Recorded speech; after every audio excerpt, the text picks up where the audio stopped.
What if I were to suggest that you play a key role in the awakening world?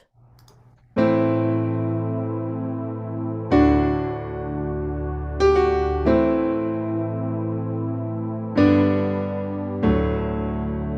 that you are watching this because you have heard the call.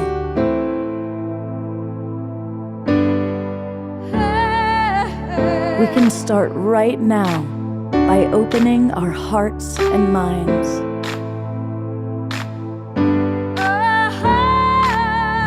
Welcome to the awakening world.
Welcome, everybody. Good evening. I'm Love Coach Scott Katamas, and I am so grateful that all of you are with us tonight. Get ready. It's going to be a powerful, powerful show. We have some wonderful presenters, wonderful music, and such an important topic about making contact. And we're going to hear some really important things. So welcome. I especially want to welcome people that are watching on Facebook right now, and I want to invite you to come on into our Zoom room. It's really easy to do that. Just go to globalpeacetribe.com, and register. Now, once you register, you're going to get links to all three of our shows that we do every weekend. We do a show every Friday night, every Saturday night, and every Sunday morning. Always taking a theme of the weekend. This weekend's theme is the Making Contact Update. Once you register, you're going to get the links for all three shows, and those will be good through April 1st. So please join us, because once you're in the Zoom room, it's much easier for you to chat with us, to connect with us, and we're going to have a very special after show that's going to include interacting with some of our Zoom room audience. And I know that a lot of people who watch, especially when we're doing shows about galactic family and ET and making contact and government disclosure, many of you have had experiences that you want to share. We want to hear your experiences. And it's easiest if you come on into our Zoom room. So welcome.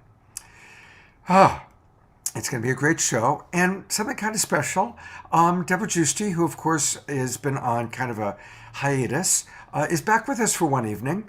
And so it's my pleasure to turn it over to the woman that I first co-created Saturday Night Live. We did 90 shows together. Here is Deborah Giusti.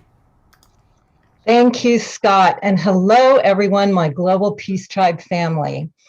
And yes, I took a little break and I'm back tonight to support Scott and the Awakening World. And I'm also creating other online programs for you where you can continue to drop in deep and intimately with the incredible luminaries that we've featured on Saturday Night Alive and the Awakening World. And like always, I want to thank you so much for your support previously of Saturday Night Alive and now the Awakening World. Your donations, your green love is what keeps it going into the future, bringing you the cutting edge information of our times. And it's so good to be back on this show featuring one of my favorite topics, which is all about connecting with our galactic family. The theme for the whole weekend is Making Contact Update, Disclosure, Integration, and Transmutation. The documentation and existence of UFOs has been around forever. I went to Egypt and I saw UFOs on the temples there. And you will hear about UFOs in ancient Native American indigenous teachings, and they're definitely in our skies today. But as you know, there's been a lot of censorship in our current society, but all that's shifting now with so many other things that are shifting as disclosure of things that are very important for us to know about is being revealed in these unprecedented times and highly evolutionary times. And many of us do have an inner knowing of the galactics, or we've actually had contact, whether it's seeing ships in the sky, being visited in dreams, having psychic messages, or actually having physical experiences. We know that there's life in the universe beyond humanity, and we know the time is now for the knowledge and the information from our galactic families to come to us, to be shared, understood, and embraced as our Earth and humanity is now going through this current evolutionary shift. And we are actually being invited to up-level our consciousness and being invited to consciously participate and connect with our galactic families. So it's really important for the incredible presenters like you'll see tonight who have been on the front lines researching and experiencing this forever of UFO documentation to share with us what's possible. What is the potential of connecting and interacting with our galactic races? I see them as our older cousins who are a few thousand years or many thousand years beyond us in evolutionary evolution. Do they have some of the answers of technology that can help solve our planet's greatest challenges? Do they have the keys to the next level of human evolution? And as above, so below, we need to practice discernment to protect ourselves from certain galactic beings that may not have our best interests. So this is a huge reality with lots of potential for the human race and for our personal evolution. And so I'm so happy tonight to bring to you these amazing presenters and our wonderful collaborative partner for tonight, Alan Steinfeld, who will help inform, inspire, and guide us towards that potential. So I'm happy to present tonight Dr. J.J. Hurtak and Dr. Desiree Hurtak. They are social scientists, futurists, authors. They're founders of the Academy for Future Science. And their research, wisdom, and teachings go back many, many years, back to the 60s and 70s. They've been on this forever. Thank you for joining us tonight. And we also have Elisabet Sahtouris. She's an evolutionary biologist, futurist, speaker, author, sustainability consultant to businesses, governments, agencies, and other organizations. She's internationally known as a dynamic speaker and media personality. Welcome, Elisabet. And we're so happy to have on again Cornflower. He is a live looper beatboxer. His music is a fusion of organic a cappella. He sings from the heart and the soul. He's one of our favorites of Saturday Night Alive and now The Awakening World. Welcome, Cornflower. We also are going to be featuring Jodi Serota. She's one of New York's leading life-changing metaphysical educators, working as a channel, vibrational healer, and professional artist with in-depth intuitive abilities and remarkable sound healing powers. Welcome, Jodi. And another musician we're going to have is Omar Shar. He's an accomplished singer-songwriter, transformational workshop facilitator. His music, which he terms metaphysical pop, celebrates the connection of all life and the journey we all take home to our true self. Welcome. And we're so happy to have again Neil Gaur. He's a philosopher, historian, researcher, and spoken word artist. He presents research on ancient wisdom and future science, and he's the founder of Portal to Ascension. Welcome again, Neil. And we're also really happy to have as a pre-record Elizabeth April, an amazing woman, cosmic intuitive channeler who has the ability to go into the other realms and dimensions in order to gain access through vibrations and visuals. And she has a strong connection with the Galactic Federation. We are also going to have another recording from Marina Seren. She's a psychic medium, extrasensory seer, a conscious challenger of higher mind, intuitive artist. She is a hybrid alien mother. She is an MKL Ultra survivor. She's super amazing. And in our after show, we are going to have John Martin, who's a classically trained guitarist who's performed for thousands around the world. And for the last decade, he used his skill to bridge and deepen connection with our star family through his music, through positive thought and love projection. Welcome, John.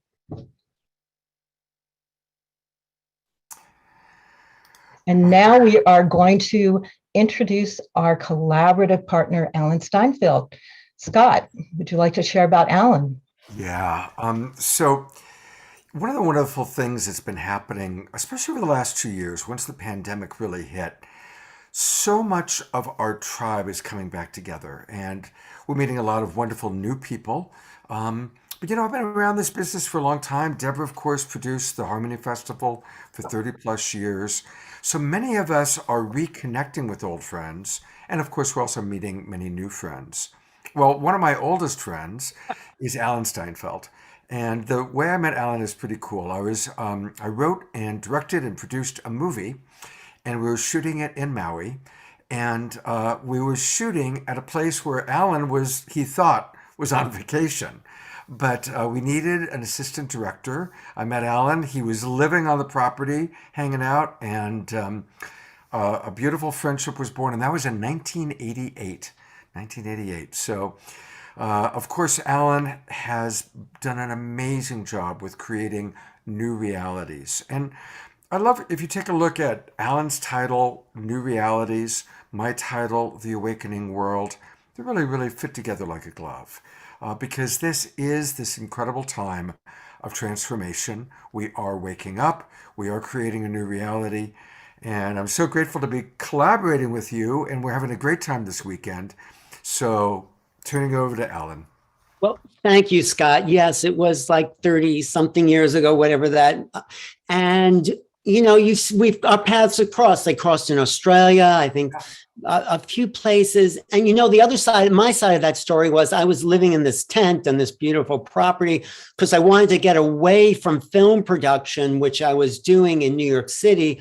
So I was kind of over it. And you show up with a film crew and say, we have a job. I said, well, I'm here to not have a job. So I took it. I mean, I'm living in paradise and you want to pay me. So it was great. And it was a great production. And it's led to this kind of evolution for both of us. So I'm really happy you agreed to do this program on making contact.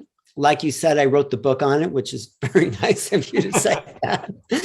I didn't say that, you said that. But this is a subject that's very close to me for a reason I don't quite understand. I think I've had contact experiences. I've always dreamt of the stars, and I've had to go to every single UFO conference that I could. I started hosting, emceeing them, Contact in the Desert, lots of different UFO regional shows, and interviewing people. John Mack, I interviewed, Bud Hopkins, Whitley Strieber, Linda Moulton Howe, the Hurtaks, of course, Elisabet Sahtouris. I've wanted to know what they know about this subject. So I put all this together in this book because there's a mystery going on here, and we're part of it. I think the Hurtaks get very close to understanding this, and they have lots of answers. So does Elisabet. But what I put together about this, it's a 3-day program we're doing. The first day was disclosure. So that's the exterior. That's like what the government knows. That's hardware. Today is this experiential. This is about this in between. And tomorrow it's about transmutation. So we go from the outside to the middle to the inside to consciousness. That's also how I set up my book, the layers and chapters in my book. But just understand tonight, this integration of the higher mind and the human mind is really partly what we're focusing on here. And some of the elements of that is that I wrote this quote, these quotes down from another panel we did the other day, is that it takes a vibrational shift. We are leaving the past and entering a new future, and we need to do it on a different level of consciousness. So we need to expand. We need new cognitions. We're not going to find out about the future by going to the past. There's a whole new platform that is ready and waiting for us if we can just shift out of our animal nature. You know, humans are half divine and half animal. We're in these animal bodies. It's time for us to wake up to this higher nature. We've done the animal thing for thousands of years. And now maybe we can do the higher consciousness thing. That's one of the reasons I love to gather people like this in these groups.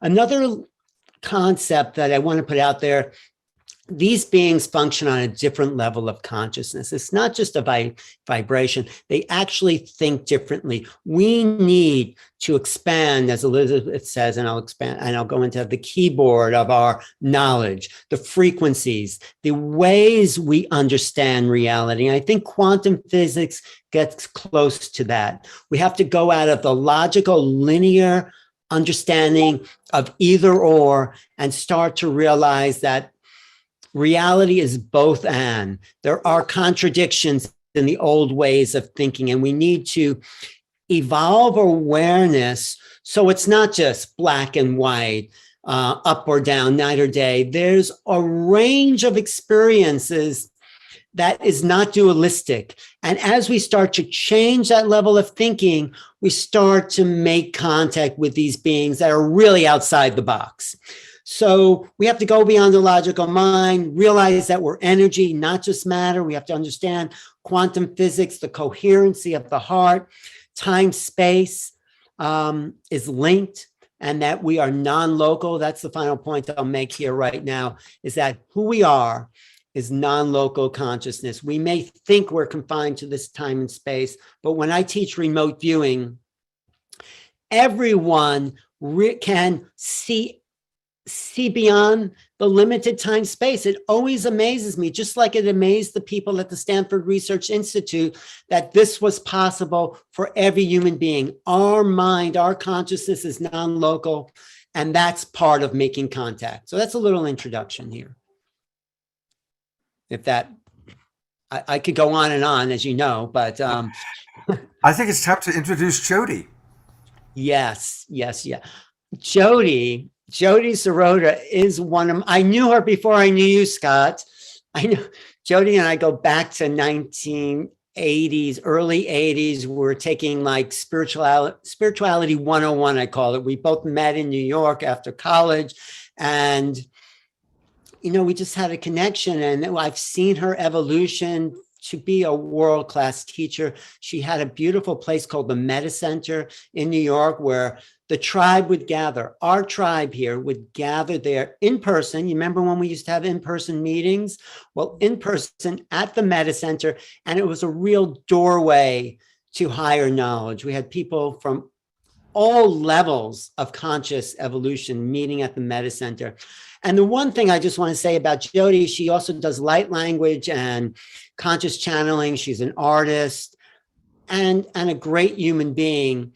But I was going to introduce, I don't think I ever told you, Jodi, I was going to introduce you to this big congregation, this big assembly we had, the Passion to Connect. There were 1,000 people there. Deepak Chopra was there, was going to speak, and I was going to introduce Jodi. And it was new to light language. And I was saying, what is these sounds and words? And then I got on stage and it hit me. I said, what Jodi Serota does is go beyond the limited mind of language and communicates in pure frequency. And I said something like that because in that moment, I realized what you were doing, Jodi. You're a holder and transmitter of higher frequencies of knowledge. I'm so happy you're here. I'm so happy we're still sharing the same stage. So thank you. Thank you, Alan, and thank you, Scott and Deborah, for having me on here. I'm really excited to be part of this. And what I'm going to do is sort of invoke sacredness for the whole day and to help everyone to, through these light languages and sounds and information that comes through, to help us to really allow ourselves to receive the information that everyone's bringing for this day, so that it can awaken more within ourselves in the way that everyone else brings this information through. We all have our own particular ways of bringing information through, but we also have to be open to receiving and seeing what makes sense for us. So I just wanted to say also, with disclosure, I actually looked it up to have a specific definition, and it said the action of making new or secret information known. And we're all trying to connect to these other beings, these galactic beings, and to know that this is really about us finding that place within ourselves, the parts that we've kept in the dark to ourselves, that we are part of everything. The source of everything is love. It's an all-inclusive frequency, and we're all part of the same source. So in the sense of awakening to be able to connect to all these other beings in other dimensions, we first have to allow ourselves to awaken the secrets within ourselves of the truth of who we already are. So I'm going to work with that energy now, the energies now to come through with these languages. And these languages through me are a combination of energies, my guides say, through the combination of energies connecting us to the earth plane before karmic patterning began, before humans even inhabited the earth. So we're starting from a clean slate and of karma. And it connects us to the earth, the star systems, the planets, and beyond the beyond. And in that we can experience ourselves as multidimensional beings. But also these languages are like awakening the grids of our consciousness, the codes of our consciousness, to help us to remember our gifts, but also to remember the clarification and the integration that we are part of everything. We're not separate. So in that, we should be able to connect to all of these beings when it's appropriate. We're also time capsules of consciousness in a way. And we're time released, and the time is now. So we're here today and during this whole weekend to really allow for that to happen within us, and also to integrate and interconnect with everyone else that's here and beyond the beyond the beyond. So close your eyes and take a few deep breaths. I'm going to just say a prayer that I use to bring in the angels and the archangels and the legions of them, and to clear the space. Ate malkuth vegevora vegedula le'olam amen. I hereby banish from my space and all of your spaces all energies which are not appropriate, all psychic jamming, all negative emotional energies and memories which are not appropriate. In the name of the Father, Son, and the Holy Spirit. Ate malkuth vegevora vegedula le'olam amen.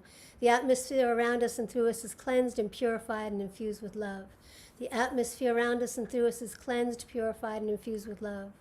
The atmosphere around us and through us is cleansed and purified and infused with love. And I choose to be a clear, open channel of God's wisdom, love, healing, and light, bringing through the highest vibration of consciousness, of pure love that would ignite all of us within our hearts, within our souls, within our spirits, everything that we are, to remember that we are these galactic, intergalactic beings, all connected to the same source, to remember ourselves as love. Again, it's an all-inclusive frequency, no conditions, so that we can live in peace and harmony and come into this unified consciousness for everyone. Breathe and open your hearts. We speak to your hearts. We speak to the part of yourselves that allow for your hearts to finally open, even with all the pain and the sadness and all the things from all this karmic patterning from all time, space, and dimensions, going back to the truth from before all of that came upon you in any lifetime, any dimension.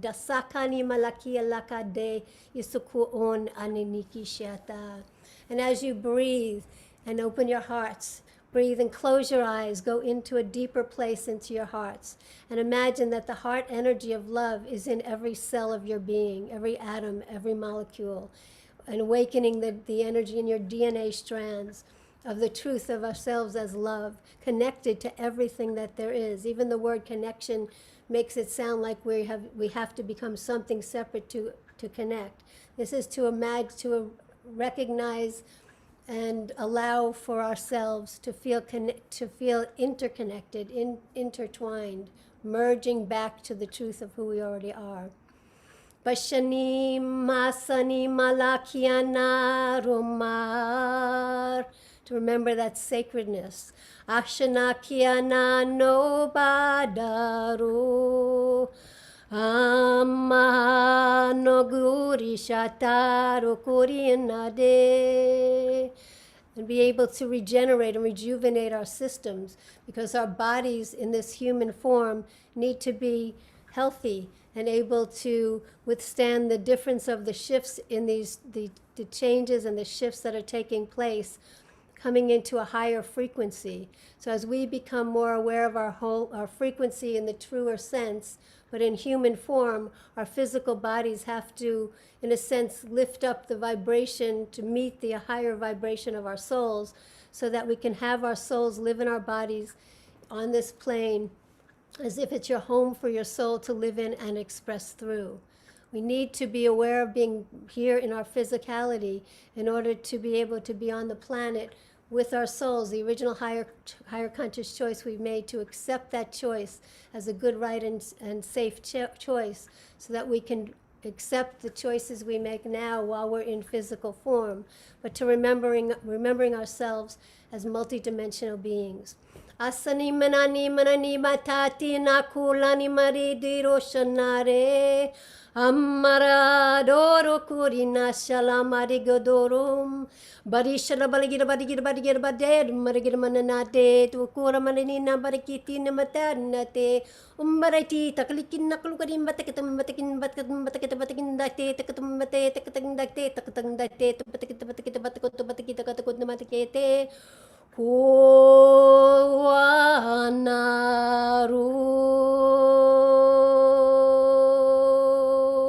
Koana Beki Shanada de Umahana Ikina Rukurusha Doru Asanena Dokurana Roa. And as you breathe, give yourselves permission to actually disclose the sense of who you really are in truth. So as we come into recognizing the truth of who we already are and embodying that, integrating that, merging that into ourselves, to become these beings that are just here in one incarnation, but we're connected to everything that exists. And the more we resonate with that awareness, the more those things that people are seeing, when you're worried that you can't see something or feel something or know something or tap into these higher dimensions and beings, the more you start to resonate with the truth of who you are as these beings, as we're all part of the same source, the more you'll start to have experiences that feed your soul and help you to remember yourself. So take a few deep breaths.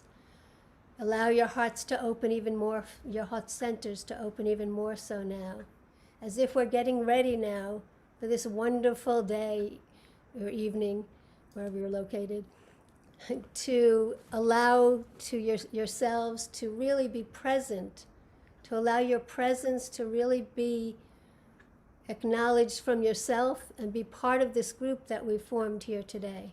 Because we're all here for a reason, to remember the truth of who we are in relation to everything else. Everything is in relation to something else. But we're here to merge everything that we are with all that exists in all these different dimensions and galaxies and beyond the beyond. So allow for that, acknowledge it, celebrate it, and feel the sacredness of knowing that you are truly the experience and the truth and the resonance of pure love, an all-inclusive frequency. Lots of love to everyone. Thank you so much, Jodi. And it's beautiful, such a unique invocation. And what I love is, of course, the depth of your passion and your awareness. But just as you're bringing through a language that's different than we're used to hearing, it really helps us to open, and that's what it's all about, opening our minds, opening our hearts to new experiences, to new possibilities, to new dimensions. And I really want to thank you for that. Thank you. Thank you so much for having me here. But Yeah. also, it's about bypassing the logical mind. But at the Yes. same time, the energies are awakening the masculine and feminine, which you do a lot of that work as well. I do that too. That it's bringing that masculine and feminine energy together as one. So it's the merging of all these parts of ourselves in oneness. Again, it's unity consciousness within ourselves and unified consciousness for all that exists through all time, space, and dimensions. Thank you. Oh, hey, I just want to let people know how they can get more Jodi. She does amazing readings. You can actually schedule a time to go in and get an Akashic record reading with her. So go to her name, Jodi, spelt Jodi, Serota, Serota, JodiSerota.com. And then once you go there, you can sign up for one of her channeled readings. She also does amazing channeled art. She works with crystal skulls. There's a lot that she's doing. So definitely check out her website at JodiSerota.com. And thanks again, Jodi. It's great to see you again and have you back on our show. You know, I want to say, Scott, when you're in the room with Jodi, if we ever get to share a room again, there's a vibration that you can feel. It's palpable in the air when those sounds come through, and you maybe here too, but in person, it just goes right through you and you feel this shift. So that's why I've known her for so long, because of those shifts. And you can see why I wanted her to do the invocation, because it just sets the platform for the show. Beautiful. And just before, we're going to go to the Hurtaks in a moment, but just before that, we have started on the Awakening World having a group prayer time. And so now that Jodi's kind of done this beautiful invocation, kind of opened us up a little bit, I want us just to take a moment as we all are connecting. All the people in our Zoom room, all of our wonderful panelists, everybody watching on Facebook. And also I want to acknowledge anybody watching the recording, because we now know that about 30 to 40% of the people who watch this are going to watch the recording. So wherever you are, we've got Jodi and Alan in New York. Many of us are in California. We've got John in Georgia, the Hurtaks, all over the world. Let's just tune in and imagine our collective hearts coming together and creating this incredible circle of love and prayer. And anyone that you want to put into our prayer circle, please do so now. For those of you that are in our Zoom room, feel free to put names of who you want us to hold space for into the chat box. Those of you watching on Facebook, you can also put in names. We have a lot of people watching on Unify right now, so you can certainly put in names there. Or just holding in your heart, knowing that we all are creating this new world together. We're all the imaginal cells of the new butterfly forming out of the dying caterpillar. We are all part of the Global Peace Tribe. And maximum grace for whomever you're praying for in this moment. Maximum grace for us all. Maximum grace for our planet. Maximum grace for all beings everywhere. And maximum grace and appreciation for those beings, human, animal, that are leaving our planet. Thich Nhat Hanh, Clifford Mahooty, and so many of us know people now that are either dying or have recently passed. There's a lot of transition taking place. Maximum grace and appreciation for those beings, those souls that have touched our lives.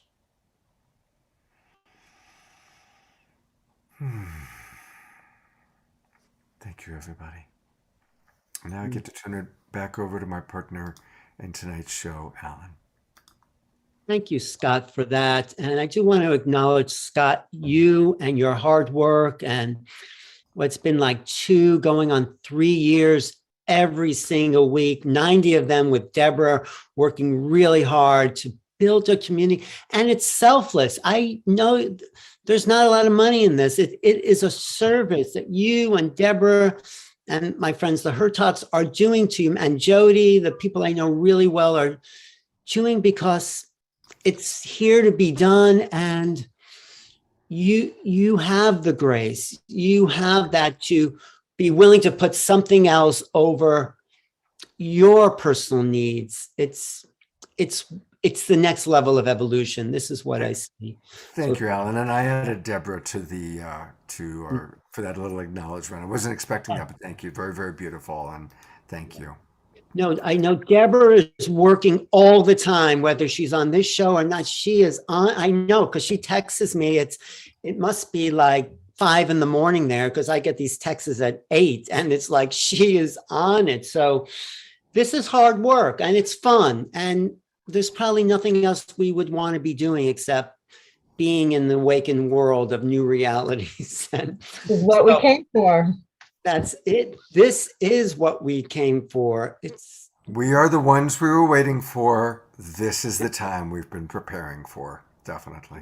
Right. So it is my honor, with that sort of introduction, to be introducing people. This is not new to them, to work 24 hours a day. When they're awake, they are always at it, because I know I've traveled with them, I've lived with them, and Desiree's up till the middle of the night on her computer, editing and streaming and downloading. And JJ is a real master sage. He is getting downloads and putting it into new keys. The Keys of Enoch was a book he did in 1973, but recently he's releasing 10 more keys. That first book, which is a really thick book, Keys of Enoch, Book of Knowledge, was 54 keys. He waited 40 years to release this next level of knowledge, because we weren't ready for it then. And now we are, and we need it. And thank you both for the hard work and the love and that we share. And we also travel the world, me, JJ, and Desiree, talking about UFOs and cosmic contact. And there couldn't be better people I could be with in this field, because they have a big scope of knowledge. So I'm really happy they're joining us tonight with this field of knowledge about the cosmic family that we are a part of. So JJ, Desiree, please. And thank you for having us in your book, Making Contact. We wrote chapter 3. And so that's one of the reasons we're traveling together, to get the message out. Yes, we live at a very exciting time. The James Webb Telescope is being prepared for launching to look at the beginning of the physical universe.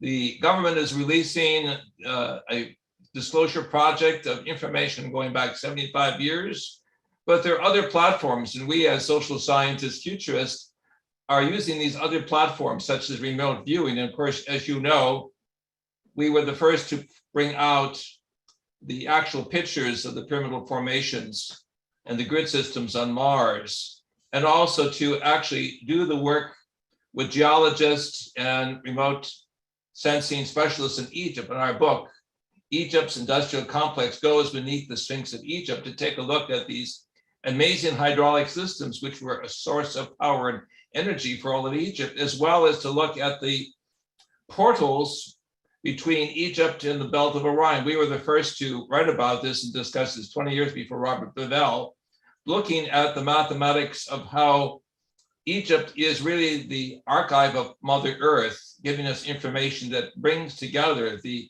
historic culture history, the planetary history, as well as the cosmic future for all of us. And so we have the opportunity now, all of us, if we are positive in our way we think and look at new knowledge, to see and to share this wonderful treasury of knowledge that will allow us to make the right choices with the cosmic others. But this really is the time we've been waiting for. And this is why we are all here. I say we're almost to 8 billion people on the planet. It's because we all want to be here, actually. Of course, sad that many people have departed, like Clifford Mahudi we were talking about. But I want to introduce the fact that there really are seeming to be, in addition to the normal everyday people, star seeds, as Alan calls them. I call them indigo children or star children, that seem to be coming to the planet and having a higher knowledge. I know when I grew up, and I grew up in Florida, really connected with the Bermuda Triangle, someone across the street from me who I knew when she was, 3, 4, and 5, she was about a year or two older, she had contact with Orion, and she did not tell me about this at all when she was young, until she saw the book that Dr. Hurtak wrote, The Keys of Enoch, and realized I married him. And then she came back, but she had been already doing radio shows up in Boston on Starseed. And I want to bring out also, there's a young man who was born in 1996. So it's pretty close to Marina, who's going to be on the show, I think, later today. Borishka Kripriyanovich. Some people maybe had heard of him. He started really being unique when he was a very young baby. And then by the time he was 4, he was already kind of reading. And by the time he was 7, the neighbors were saying, wow, this guy's like really strange. And then by the time he was 11, they did a film on him. And he said he came from Mars. And he said that Mars unfortunately had a nuclear war. And that's why they're here, as well as other star seeds coming to this planet. And I imagine Marina's probably a couple years younger than him, but he said there's going to be many people coming to this planet to help this planet at this time. And he had a vast memory. And, he said some things, and of course, here he is 11 years old. He said there's going to be major floodings. Well, he thought it was going to kind of wipe out the planet. Well, there was major floodings exactly when he said 2011, 2012, and I would say adding on to 2013, we had a major Colorado flood. Argentina had floods.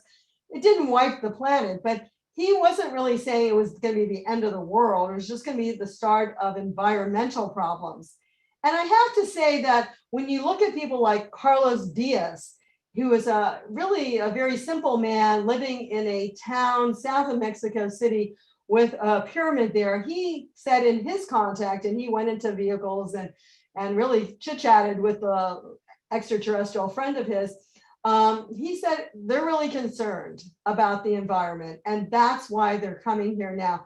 This ties in also to the Keys of Enoch, as the Keys of Enoch talk about the different changes taking place. I just want to add a few other things that Borishka said, and one of the things was Egypt, the Sphinx, was going to be key to understanding our past, present, and future. Of course, this is something that the Keys of Enoch talk about, the Sphinx. We feel the Sphinx is like the vehicle. You take the lion's solar power and you put on the face of, we would say, higher intelligence, and you are able to literally lift back off the planet. I'm holding a picture of the Keys of Enoch with the picture of the Sphinx showing the hollow interior and also the vortex beneath the Sphinx itself. This is very important because we were able to find the engineering of passageways beneath the Sphinx to the pyramids, and also the interior of the Sphinx itself was hollow, being used for initiation, as you can see by humans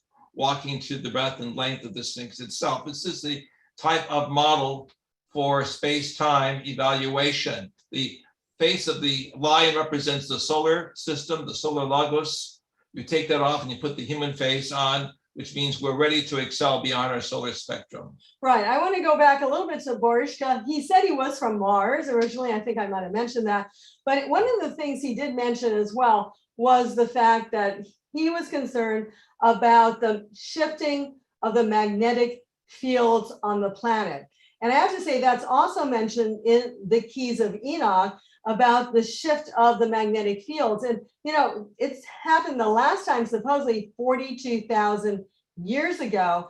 And it's okay. It's not going to kill anybody unless there's at a time of solar maximum or solar storms. That's where it gets more tricky. But what's happening now, and we have to look at this, is the fact that the fields are getting weaker around the planet. In fact, there's something called the South Atlantic anomaly going on from South Africa, spreading all the way to South America, causing very weak magnetic fields over especially Brazil, but even extending all the way to Chile. What's interesting, NASA recently came out with the reason why maybe that particular part is so weak. They think that some major meteorite or something hit into the planet at that point, and now it's starting to weaken the field. That was a long time ago that it hit, but it's like a rupture in the field. It's like a problem on the planet. But the fields probably won't go to zero, but they'll start shifting at a certain point. It'll be very low and start shifting into the northern pole will be at the south point and the south will be at the north. So these are all things that we have to be prepared for. I think, Alan, you just sent me a message today about Uri Geller, that he's starting to say that, be prepared. Aliens are going to be here. And I believe that's extremely true. And we all need to grow into that knowledge and realize there's not one type of intelligence, but many types of intelligence here to help the planet. We must be positive, futurist, and carefully weigh this information so we're not stampeded into what I would call emotional imbalance. And this is why our work as scientists and educators has put us in touch with the leading thinkers at Stanford Research Institute. We actually authored the whole textbook on remote viewing, which I'm holding here, Mind Dynamics, the Real X-Files. With Elisabet Sahtouris. So putting this all in cosmic perspective, you need to have consciousness, or at least the human heart, work on multiple levels to see the big picture. Otherwise, you're going to get lost in the plethora of all of the findings and discoveries. Clearly, the keys of Ian and I pointed out these changes at the North and South Pole, the rapid melting of ice, the polar shift that will ultimately happen. But at the same time, the keys speak of the coming of the cosmic others, the cosmic hierarchy that will help us with this great change. And so please, whatever you do, understand the knowledge base that we and others like Ellen and the other speakers represent. We are laying a foundation for this quantum change that is coming, but it's going to come through those who take the upper path. This is the compassion, the love, the musical vibration, and ultimately the consciousness mind that we put on. In the ancient texts, we would call it the mind of the cosmic Christ, or the inner dynamic of realizing that we're all in this together. We are all, shall we say, being prepared for cosmic citizenship. Right, and it's so important to realize that really these star children, indigo children, are here also to help. So there's so many levels of help. That's why 2012, Alan was with us down in Mexico. We did the day after 2012, because there's so much intelligences from other levels, not only extraterrestrial, but what we also call in Alan Steinfeld's book, extra-celestials, and what we consider ultra-terrestrials, which are the angelic forces. All those are watching, seeking to help us individually, seeking to help us collectively, and we can link to them. We are not underlings. With our ability to remote view, our higher soul capacity, we can be peers with many of these intelligences. So like musical notes, we have the human race, we have the extraterrestrials, next level, the extra-celestials, those that are beyond the physical form and more of an energized body, the ultra-terrestrials that deal with the pure energy form, we would call the superluminal light, and finally the divine source. And so we are part of, we would call a musical transcription, a symphonic synergy of love and joy, purpose, discovery. And this is the excitement of what is coming. It is not to be, shall we say, prophets of doom, prophets of disaster, but really positive of positive futures, because this is why ultimately we're all together as the tribe of peace. And we think this is going to be the day of graduation into our collective understanding of who we are in the universe. We're going to be understanding that we are one of many, and we are multidimensional beings. The tribes are being gathered. So let us understand the symbolism of the tribe of Judah, or the tribe of the Sphinx, to shine the light, to be the light, to be the understanding of the building blocks that connect us with the rainbow bridge of the cosmic design. Within our hearts, within our souls, within our higher selves, let us always be joyous as futurists. And we thank you. Something kind of amazing. We were going to show a clip. I did a long interview with Elizabeth April earlier this week for this weekend. And the clip that we were going to show later today. But because of what you just said, Alan texted me and said, hey, let's show the Elizabeth April clip now. I'd like for you two to see it and then comment on it, because it's fascinating what she has to say, given what you just shared. So, Alan, I'm going to bring you on, and you'll share But the clip. I think you had that clip. You remember, Scott? Didn't you have that today? Oh, yes, I did. That's right. I did. Yes. Okay. And I So- hope maybe Elisabet Sahtouris can also comment, because she's been in this field a long time too. Yeah, so Elisabet Sahtouris is going to be on next. She's going to be our next guest after this. Okay. And you just tell people who Elisabeth April is if they don't know. Alan, can you do that for a moment? Because I'm having just a little bit of a technical Okay. with my computer. Elisabeth April, I've never met her personally, but she is like Marina Seren. If you've seen her, she's a star seed. She's come in with an awareness of her soul's energy, and she brings in her connections to these other realms, to these other star systems, to these other dimensions. So people like her, and we'll be seeing Marina, are fully aware of their incarnational expression, and they are connected to the many levels of reality, which is what the Keys of Enoch, if you ever pick up that book, you are immediately transported into a multidimensional world. So yes, Scott? Thank you. Thanks for covering. So yeah, Elisabeth April, I met her through Deborah Giusti. I want to thank Deborah for initially bringing her on to Saturday Night Live. And then she since has done multiple shows with me on Straight Talk and Sacred Sunday. And she's really, as you're about to see, a very dynamic, amazing being. But wait till you hear what she has to say in the video clip after what we just heard. So what has the Galactic Federation had to say about climate change? Where are we going? How bad is it going to get? Can they come help us? What do you have to say? For sure, yeah. So I did a 2022 prediction video, which is actually on my YouTube, and it was all just messages about climate change. 2022 is, yeah, we're going to see the collapse of the old systems at those systemic levels, but we're really going to see a lot of climate issues. They talked about volcanoes erupting. Of course, we've already seen a massive one hit. They talked about tsunamis and waves. They talked about fire. They talked about flooding. There's going to be a lot of climate change taking place. Now, I'm not going to say that I am a what is it called?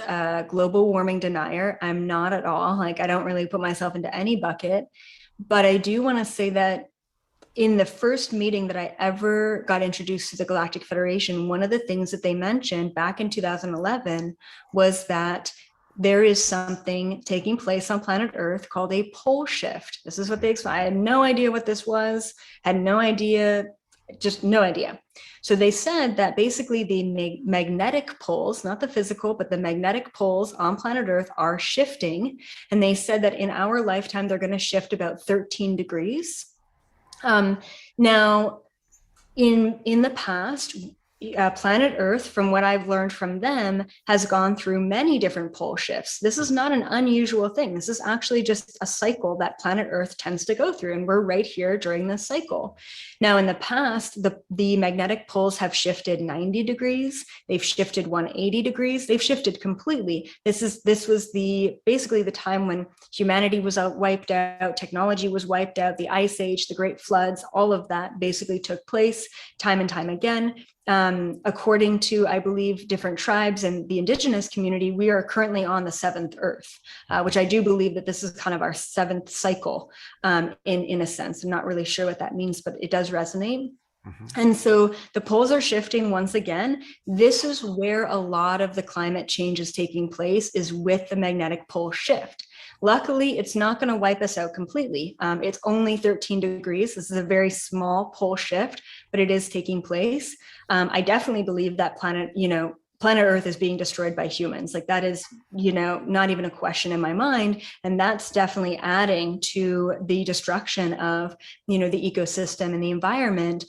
We also have to realize that a lot of the flooding, a lot of even the animals. This is what I've channeled from the GFL. A lot of animals will die because the migration patterns are changing, because the magnetic systems are changing. And then also they've told me many years ago that a lot of new species, a lot of new animals are actually going to start to be discovered. I don't know if that's maybe some sort of timeline hop or if that actually is a migration shift. So creatures from the deep, in the ocean are now coming to the surface. I'm not really sure why, new creatures would be discovered or species would be discovered. But that's kind of what I've channeled. So 2022 is going to be a year of a lot of that shifting and changing. I'm a prepper myself. I really recommend that, not to be in fear, but plan for the worst, hope for the best when it comes to being in a big city, when it comes to being in a place that maybe you're at a coastline or what have you. I just recommend food and water for your family for up to 3 months. Once again, it's not a fear-based thing. As a matter of fact, when stuff does happen, you're not in fear because you're good to go. And the way that I do that, because a lot of people tell me I don't have the money, to buy all these things. And every time I go grocery shopping, I buy 1 or 2 canned goods, non-perishables. And that way it's not breaking the bank, it's not hurting your budget, but you do have something that's really stored up for yourself and your family in that worst case scenario. So once again, I don't think it's going to be completely catastrophic, but 2022 has a lot of that sort of climate change taking place. Thank you. So now you know why we wanted to show that. That's 99% of that, and we would agree with 100%. We don't know about the 13 degrees, but the main thing is, as she said, do be prepared. But if we tune in, if we're part of this cosmic understanding, we're going to be in the right place at the right time. And it may be ground zero for nurses and doctors or firemen that we need to help people, or it may be, people are finding their cosmic family right now. Many people are coming to Sedona, just being called, oh, that's a safe place. I want to be there. And I want to say that how much the other side is trying to help us. I actually believe, and it's my personal opinion, that the Nimitz UFO event in 2004, seen as water, something underneath the water, was working on neutralizing some of the buildup of the San Andreas fault line. They are trying to neutralize a lot of the problems, some of which are natural, some of which are man-made. In my conversations with leading scientists who are in telepathic communication with the visitors, clearly many of these expeditions from the other side are targeting ocean areas along the West Coast, in certain areas of the Pacific, to place technologies that will help us minimize the changes that are going to come. I mean, they've been seen over Fukushima. There's also Argentina nuclear power plant that they're seeing all the time because it's always leaking stuff. They are trying to help us as best they can. We have to do it too. Many have incarnated here, starseeds like. And we know the world has gone through many cataclysms. This was the work of Louis Alvarez at UC Berkeley, who showed in more scientific detail than anyone before him the massive destruction of the dinosaurs 60 million plus years ago, and the phenomena that this repeats itself every so many hundreds of thousands of years. So we're living at a time where we have to hold on to our seatbelts, but at the same time realize we've got angelic wings that can help us cruise over these bumps and situations. Again, other than the handful of scientists and all the facts and figures, it's important to realize that the power of the mind, the power of prayer is so precious, more powerful than all the atomic bombs at a particular event. And so we can focus that energy for positive and to mitigate things, to move hurricanes from major cities. We've done this work. We even did prayers for peace in the Middle East in the 70s. It's so important we don't feel overwhelmed. Positive engagement, positive mitigation, positive transformation. These are the bywords that we should use. We are here to make the change. Thank you so much. Thank you. Thank you. And they're both going to stay on as part of our after show. So we're going to get more JJ and Desiree then. We also are going to talk about their appearance at the Conscious Life Expo in a moment. But just want to let people know where you can go to get all things JJ and Desiree. And that's their primary website. And it's a busy, active website. It's keysofenoch.org. KEYSOFENOCH.org. enoch.org. And of course, the Keys of Enoch, which JJ wrote quite a while ago, is really one of the great, it's like the Bible of information for us. It's one of the great books. It's right up there with Autobiography of a Yogi, I think, in terms of really being a classic that almost all of us have read, almost all of us have been influenced by. So thank you, JJ. Whenever I have you on the show, it's like I'm remembering when I was much younger reading the Keys of Enoch going, this is so cool. So it's really cool to... Oh, thank you, Scott. Yeah. We have a plethora of documentations from very high sources that we're willing to also talk about in future events. But again, the Library of Teaching is open for all to enjoy. Beautiful. It's still fresh, Scott. That book is still fresh. There's a reference to 2004 where knowledge coming forward. And this is when the Nimitz and their whole beginning of disclosure began. And JJ predicted that back in 73, that it would start in 2004. So there's still things to discover in there. It still reads very fresh. One thing I just wanted to add to what Elisabet, April, and Dr. Hurtak said is I just got a message on my chat, on my YouTube chat, saying that the sun just released a big M solar flare today, 2 hours ago. So I just want to tell people we have our Earth ecology, but we live within a bigger solar ecology that is also affecting our weather and climate change. And we live in a galactic field as well, which is influencing our genetics and I think responsible for evolution. So it's a whole, as my next guest would say, a whole keyboard. So are we ready for Elisabet Sahtouris? Not quite yet, because we want to let people know about the Conscious Life Expo. Right. Of course. I can share about that. I've been going for actually 30 years since it began in the 80s. And it's really like a modern mystery school. You will see the top presenters there. And of course, it hasn't been able to happen as it did, but it is happening next weekend in Los Angeles at the LAX Hilton. So if you can go there physically, I would highly recommend it. I'm going to be there. The Hurtaks are going to be there. Alan's going to be there, and many other speakers like George Norrie, Billy Carson, Bashar will be there. Whitley Strieber will be there. Carolyn Corey, Jacques Vallée, Suzanne Wilson, Jimmy Church, William Henry, Linda Bolton Howe.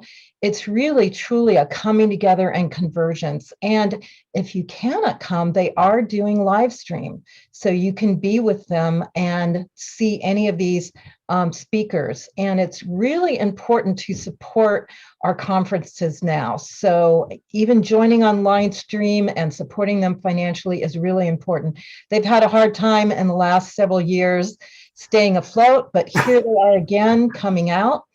They are, for people who are going to be there physically, they are going to test everyone as they go in. So everyone feels safe that everyone's been tested before they go in there. And Alan's going to be there too. Right. And Neil Gaur is going to be there. So we're all going to be there. You, Deborah, you're always there. Everywhere I see you there. Always there. And Deborah, you know, it is actually the best, not one of the best. It is the best Body Mind Expo in the country. It really, it's phenomenal, and so much great information. ConsciousLifeExpo.com. Yes. All right. Now we're ready for you to introduce Elisabet Sahtouris. Yes, my good friend Elisabet Sahtouris. We've been in daily dialogues together. I'm not daily, weekly. I just saw her in Florida. She is a real scientist who doesn't take what people tell her, but expands beyond acceptable knowledge. And what do you call yourself? A professional snoop? This is Cosmic snoop. A cosmic soup. So she understands so much about climate, biology. She was there with JJ at the first disclosure meeting in the mid-70s. So she has a big scope of understanding about our interface with the extraterrestrials. But Elisabet, I was wondering if you could just address this bigger climate issue that we're part of. And of course, the ET presence is a part of that too. So yes. Thank you, Alan. And Alan and I go back to, I think you first interviewed me in the early 90s, and then a couple of years later, had the privilege of being a speaker at the first disclosure conference in Washington, D.C. with the Hurtaks there. And of course, John Mack and all kinds of other wonderful people. So I've been interested in that whole matter. I'm by training an evolution biologist. And so I also call myself a deep pastist in order to be a good futurist, trying to map the trajectory of our humanity that is currently undergoing this incredible wild roller coaster ride transition from a youthful to a mature phase, from a hostile competition to cooperation and all that. So many things to respond to. But let me go right to the keyboard model now, since JJ mentioned the different levels of vibrations of humans and the ETs, and then the extra-celestials, and then the higher and higher vibrations. I've put together this very simple model of a keyboard that extends infinitely in both directions because a keyboard represents sound vibrations. And the highest sound vibrations up at the upper keys part of the keyboard are, of course, cosmic sound, which is, you have to come down the keyboard into electromagnetic energy where the light field is, and then closer to matter to get the sound vibrations that are carried on air. So ultimately, the sound is cosmic sound at the high end of the keyboard, matter in the slow vibrations at the, what would be the left-hand side of the keyboard if you're sitting at a piano. So we go from the matter end up into the electromagnetic energy part, which Western science only considered real once they could measure certain aspects of it with physical instruments. So Western science starts understanding, think of this keyboard as representing the entire universe and as representing the entire you. You are not a body with a mind soul, but you are made of matter, energy, spirit, all of it together, right? So Western science started at this low key end of the keyboard, moving up into electromagnetic energy when they could measure some aspects of it, and then get stuck at about the 0 point energy level. They can't go further because they can't measure it with physical instruments, and they have decreed that things have to be measurable with physical instruments to be real. Now, the other sciences, the Eastern sciences, start at the opposite end of the same keyboard in cosmic consciousness, bringing the vibrations gradually down, lowering the frequencies until they get to electromagnetic energy and matter. And what happens that way is you can see how different sciences in different parts of the world can come up with antagonistic concepts of how the universe works, with Western science saying consciousness is a late emergent product of material evolution, and the Vedics and Taoists kind of saying, no, consciousness is the source of those material energy, electromagnetic energy, material parts of the universe. So we also see why we don't have to integrate science and spirituality. The problem is that we took them apart. They're on the same keyboard. So that's a very helpful way of seeing all kinds of things, like why UFOs disappear in the sky. They simply move up into the non-material frequencies so that we can't shoot them down, which we can do when they're in our physical universe. So there's a lot that you can derive from that simple model, and I don't want to go on too long now. Maybe you could go on just a little longer. I just want to know if you have a comment on the climate change or bigger environments and its relation. The first thing I'd say is that don't expect climate change to happen according to gradual predictions of sea level rise measured in inches or whatever. As Jim Hansen, who's our best climatologist, said long ago, he was shut up for a long time and then allowed to speak again. He told me years ago, you know, we can get a meter or 2 or 3 overnight after a tsunami. A tsunami comes in and washes over your territory, and then when it recedes, the sea level just ended up that much higher. So yes, we have to be prepared. We have to give up the idea of 13 of the 20 biggest cities in the world are at sea level. the piers and airports of those coastal cities could be wiped out overnight, both of them. In other words, no import export. I'm in Hawaii, right? And by the way, this is Kala, my Kala koi plant behind me. She's a giant, wonderful friend. I'm climate change, yes, it's here. And I believe that the pole shifts are part of it. And the human frequencies also affect climate. So we have to be, we talk about bad weather. There's no such thing as bad weather. There's only weather inconvenient to us humans is what we call bad weather, right? And oftentimes that's very important regenerative weather. Storms are part of it. Fires are part of it. But we are making a mess of things that we have to face what the planet is doing, and we shouldn't be aggravating it. And we know exactly what to do. We know what's right, what's good. When we become a grown-up, mature, cooperative species, and we take care of each other from a place of love, it's the only place to be from. And we have to, all the pockets of communities that are doing this, going to higher ground, feeding each other with healthy organic food. I happen to be old enough so that I grew up on healthy organic food before they had farm chemicals. Wow. That came out of World War II. So I know it can be done. And I know how a family farm can keep improving the water table, improving the soils over time, no damage done to the ecosystem in that sense. We know what to do. And there are more, like Rumi says, there are 1,000 ways to kneel and kiss the earth, and everybody has something they love doing that they can contribute to making this better world that sings to us all.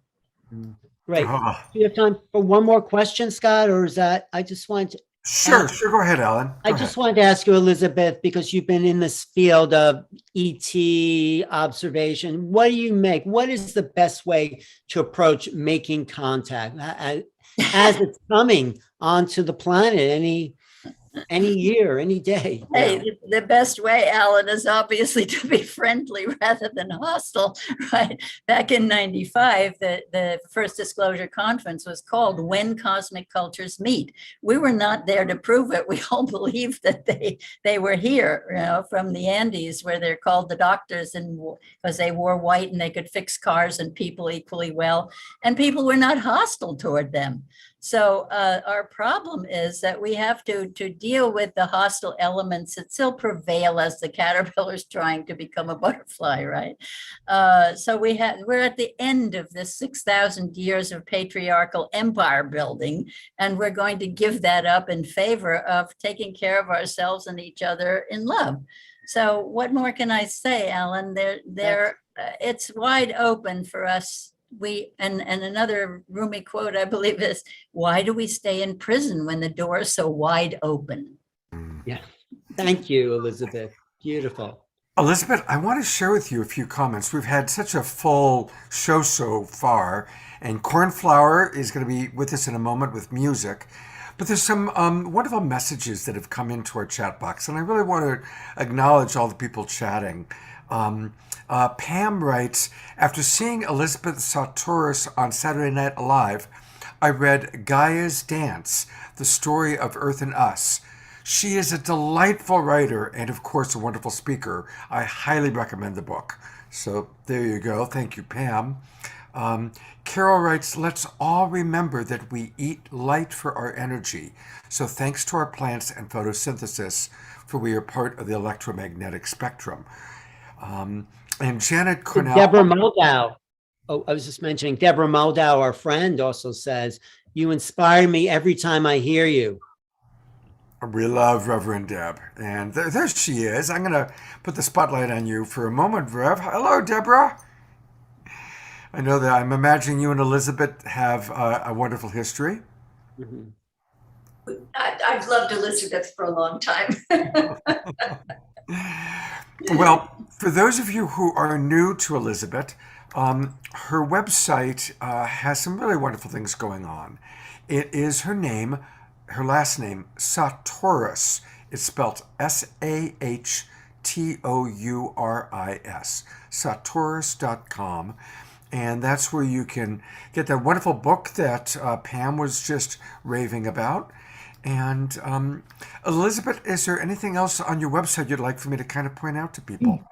Oh, yes, I noticed that right under Gaia's Dance is my little sort of comic book for your cell phone called Bacteria Are Us with the backward R, which Toys R Us went out of business right about when I was publishing this with a wonderful friend, Kathy, who did all the illustrations, and then I wrote the text and designed the layout of it. But it's a nice book for understanding the micro world, how dependent we are on it. And it's very relevant for this time because we are now treating viruses as badly as we've been treating bacteria, when the vast majority of them we are utterly dependent on for our own lives. So love your microbes. All right, that's maximum grace for our microbes. Keep your immune system healthy. Elisabet, it's always a pleasure to have you with us. Thank you so much. Thank you, Scott and Deborah. Stick And around as long as you want, Elisabet. Both Deborahs. Yeah. And speaking of Deborah, here she is to introduce our next presenter. And we get to integrate all that incredible information with music. And we are so happy to have back one of our favorite musicians, Cornflower. What we love about him, he's an incredible musician, but he tunes into where we're all at right now.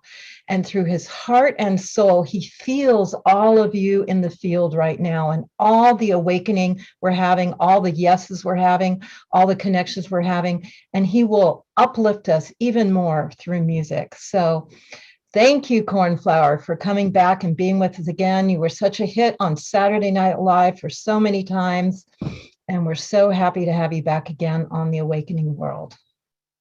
Thank you so much.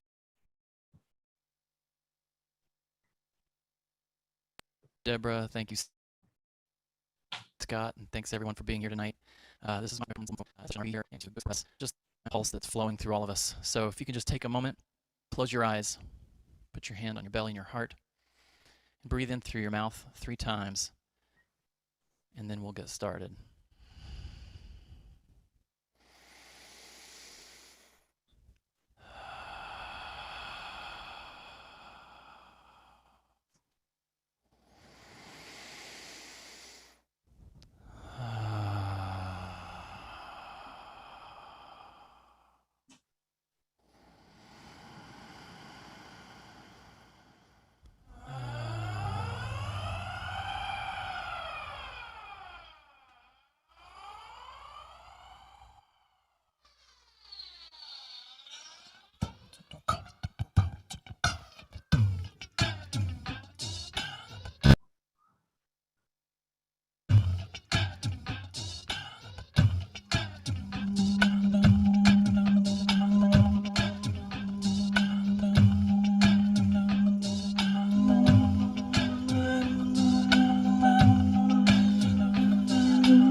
It is so good to have you back with us, Bob. Thank you so much, Scott. You know, because cornflower is such a precious part of our family, I want all of us to take a moment right now. Cornflower hasn't been with us recently because he's been taking care of his mother.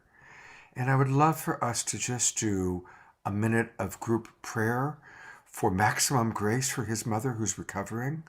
And Cornflower, if you don't mind, I didn't tell him I was going to do this. Would you be willing to just share with us your mother's name so we can hold her in our hearts for maximum grace? Her name is Barbara Williams Cohenauer. Maximum grace. Maximum grace for Barbara.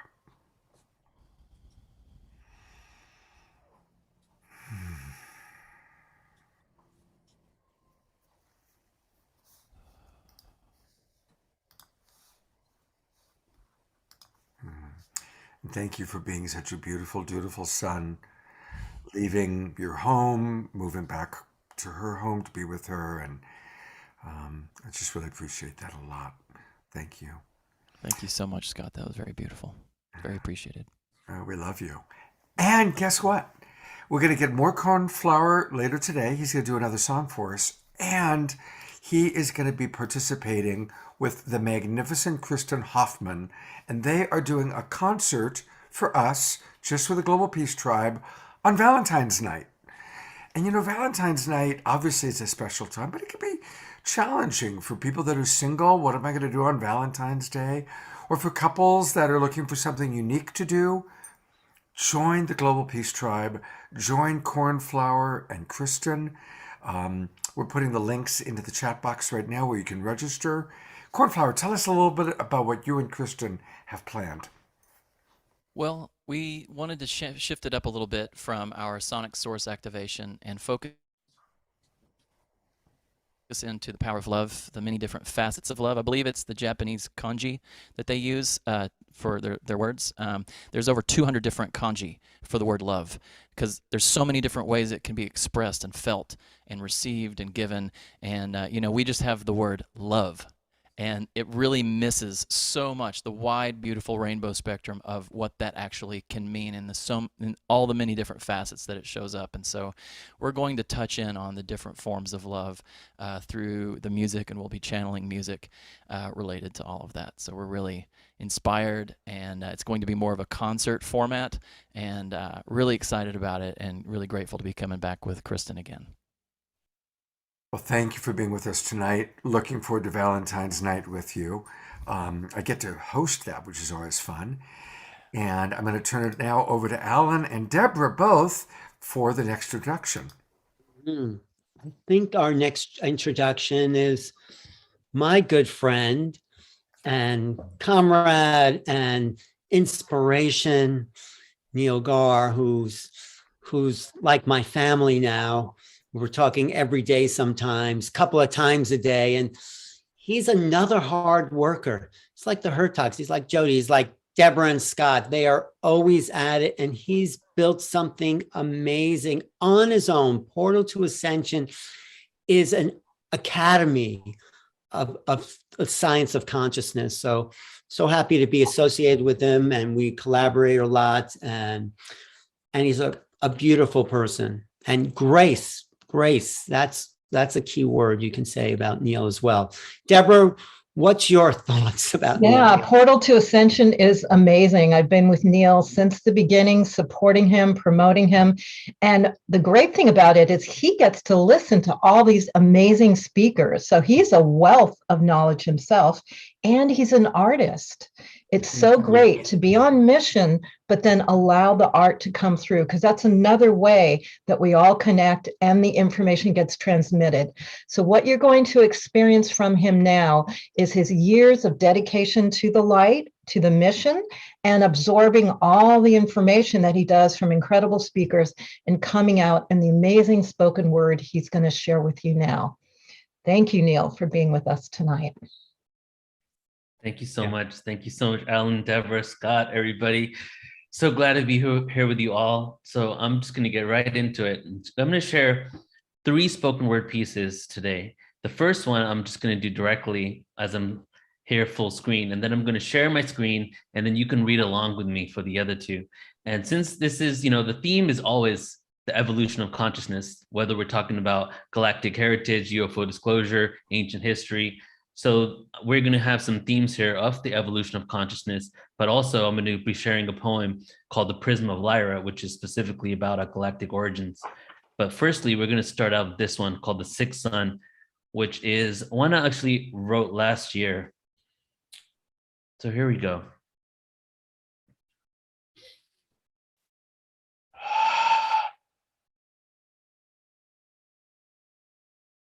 The sixth sun has risen.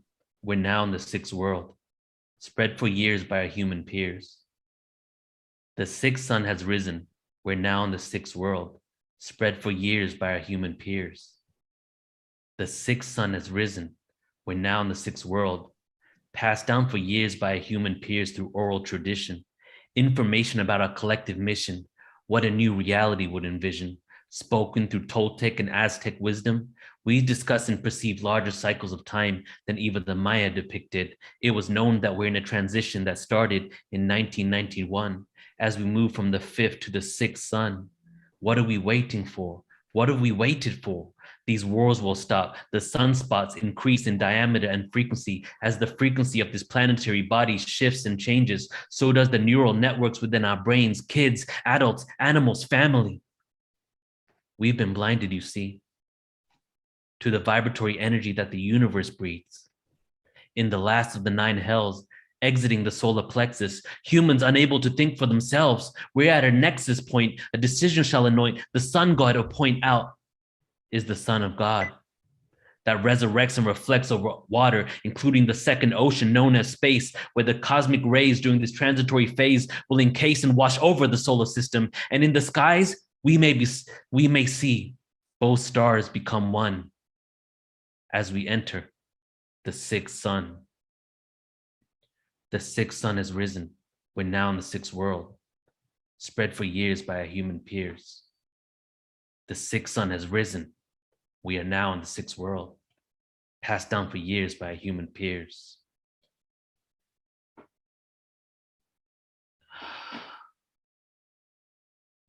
All right. Beautiful. Thank you. Thank you.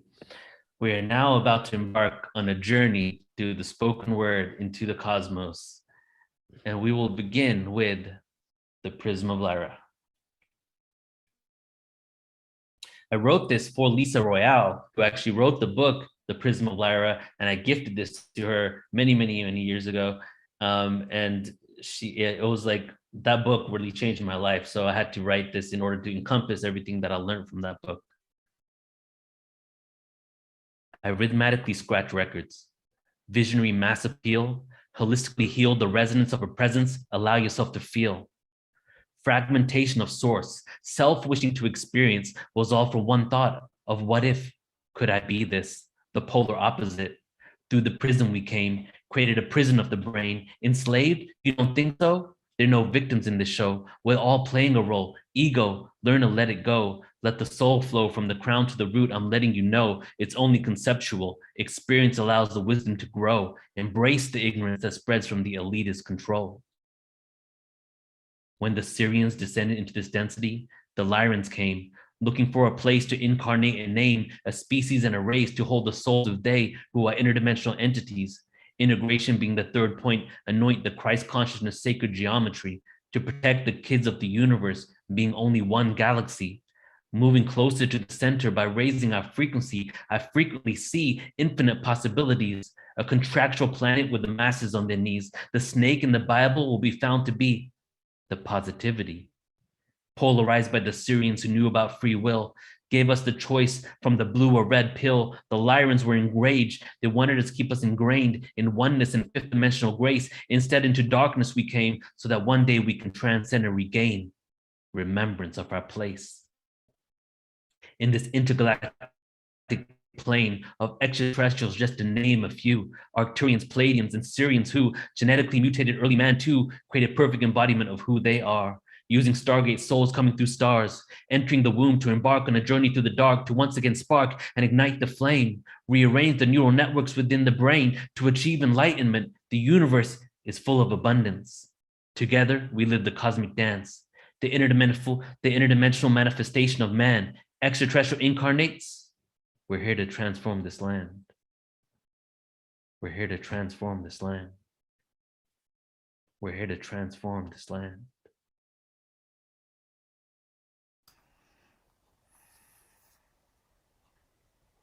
The traveler, the resurrected one, many times faced incarnation, simultaneously happening, the desolation, sun implosion, a rip in space. For me to travel with a universal mind into planetary systems faster than the galactic kind, where the laws of physics no longer apply, where the energetic beings reside, going faster than the speed of one celestial melody, harmoniously find the frequencies that are hidden from sight. I left the density of struggle, resistance, and fight.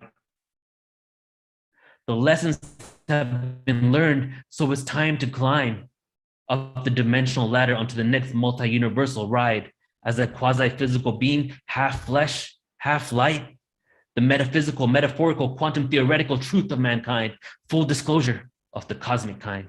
Resurrect the Christ consciousness, let the bliss flow and undergo the transition into the fifth world, prophesied to be the end of human karmic woes and the duality of friends and foes. Notice, we are about to shift the human consciousness into the dimension that is next. Allow the vortex to appear.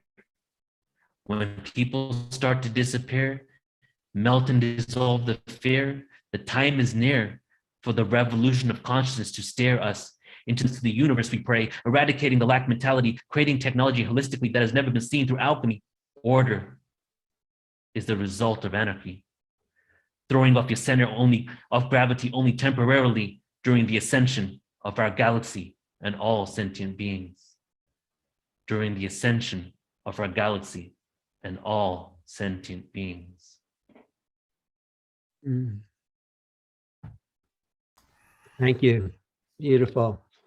You know, it's nice to read it with you because it goes deeper. So thank you, Neil. Wasn't that great, Scott? Oh, my God, absolutely. You know, I love all the different ways that people are expressing these similar themes. And Neil, you do it in such a unique way. But it's true, like reading along with you, seeing the visuals that you chose at the end, you're taking us on a beautiful journey. And I want to let people know, Neil creates amazing journeys. If you have not joined yet, please, you've got to join Portal to Ascension. The website itself is portaltoascension.org. And as you heard both Alan and Deborah say, he does so many really important events. I'm going to just highlight a few. There's Marina, who you're going to be seeing in just a few minutes. But a couple of ones we really, and look at all the things he does. But tell us a little bit about this one, because it looks especially interesting to me, Neil. Tell us about the Sumerians and Mesopotamia.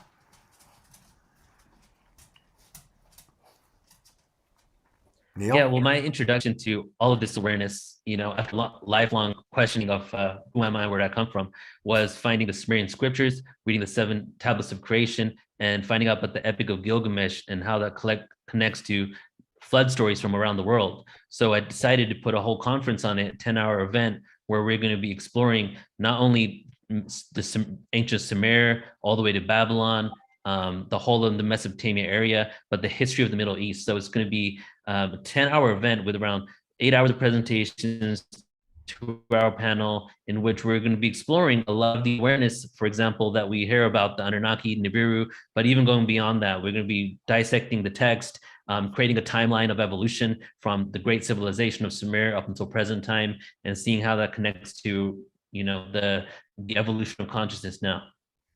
Beautiful. And a couple of other things. You've got Ancient Egypt and the Extra-Terrestrial Connection coming up. That's on Saturday, March 5th. And again, a lot of our favorite people, of course, Alan Steinfeld will be there, JJ and Desiree, William Henry, who is wonderful. And also, just want to acknowledge that you're going to be doing something with Marina Seren, who we're going to be showing in a few minutes, her video. And isn't she just an extraordinary being? She's amazing. And let me say this is going to be specifically on tools to make contact for yourself with extraterrestrials. So that the whole event is going to be different ways you can shift your consciousness in order to manifest that reality. Well, thank you so much, Neil, for all that you do. And you've been on this show many times. We'll continue to collaborate with you, of course. And thank you so much. We love you very, very, very much. I just want to say, when you sign up for Portal to Ascension and you subscribe, you get how many hours of past videos? Is it thousands of hours, Neil? There's, if you sign up on Portal to Ascension on our homepage, you get 3,000 hours of free presentations. Since we have hours of them are available to anybody who signs up. You sign up, you get username and password emailed to you, and it's pretty much every topic I've had the opportunity to think about in the last 21 years. We have something on there, so something for everyone. Right. Thank you, Neil. Thank you. Thank you, brother. Thank you, guys.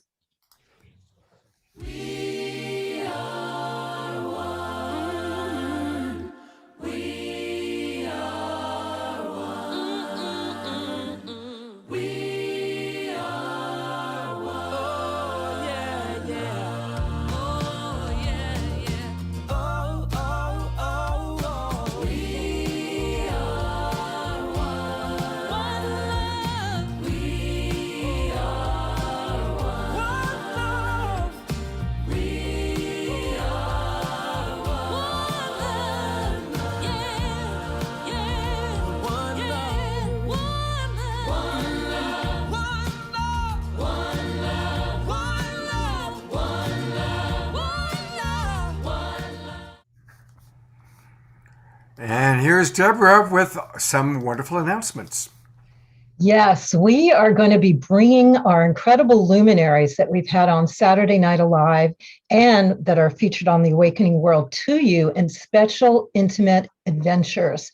And the first one we're going to be doing, along with the Cornflower and Kristen, is with Deepak Chopra. And we are going to be doing his book launch. He is launching an incredible book, The Abundance, The Inner Path to Wealth. And he's going to share his core revelations revealed in the new book.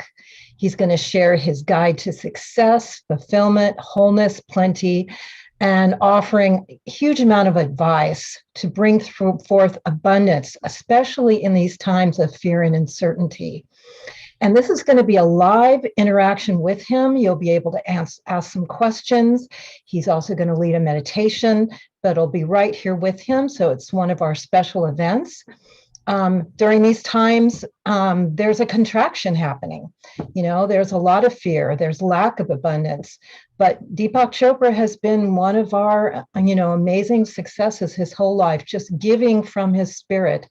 And that's what he says: to attain wealth of a lasting kind that gives your life meaning, value, and sustenance based on your daily existence is a generosity of spirit. So we're going to hear some really deep wisdom for him. And you're going to get his book sent to you directly, The Abundance, The Inner Path to Wealth. So this is something we're doing with some of our luminaries, and we're really excited to offer it. It's going to be March 7th, 5:30 p.m. to 7 p.m. It'll be on our newsletters and on our website. So please join us for that. And I'd love to announce on Monday, January 31st, the celebration of the birth and rise of the divine feminine. This is an incredible online offering created by Christy Michaels. She does this frequently. And this one, special one today, is happening on that special day because it's the eve of St. Bridget's feast day, and she's the patron saint of midwives. There is going to be the special guest of Antoinette Rootsdawa Hall. You know her. They've been on our show, Patu and Antoinette. She is going to be debuting her new single from her upcoming Divine Feminine album called I Am Mother Spirit. There will be many other priestesses, including Christy Michael, Santon Delvey. Scott is going to be on the show, and I'm also going to be on the show giving a transmission on ascension, which is one of my passions, and I'll be offering my Ascension Tips book on there. So we're putting the information in the chat room, and hope you can join us Monday, January 31st, 6 p.m. PST, Pacific Time. And one more thing I want to announce, it's really amazing that the conferences are coming back. And this is another one that's going to be coming this year. This is an Ascension Retreat in Sedona, the Sedona Ascension Retreat. This is produced by Suzanne Ross. She's another amazing being that feels called to bring together the high-level presenters and give a transmission. There's William Henry will be there, Michael Jocko, Laura Eisenhower, Maureen St. Germain, Brad Olson, Marguerite Rigoloso, Celestine Star, just a whole host of characters.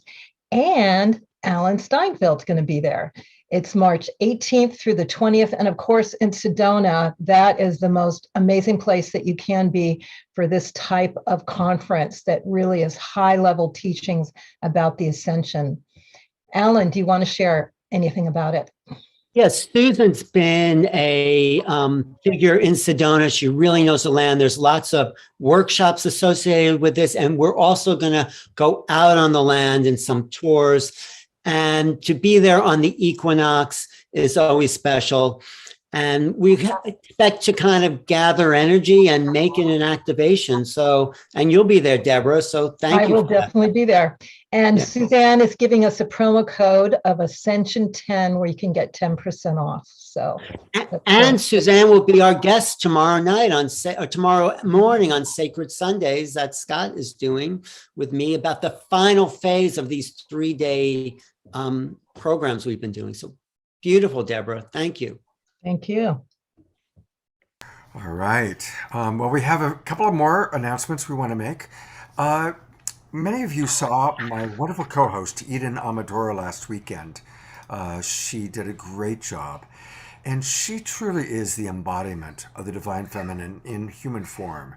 I'm so impressed with who she is. And she's a mother of 2 children. She leads a balanced life. And she and I have been conversing a lot about how important it is for the Divine Feminine, the Divine Masculine, for us to really understand how to embody that and how to heal.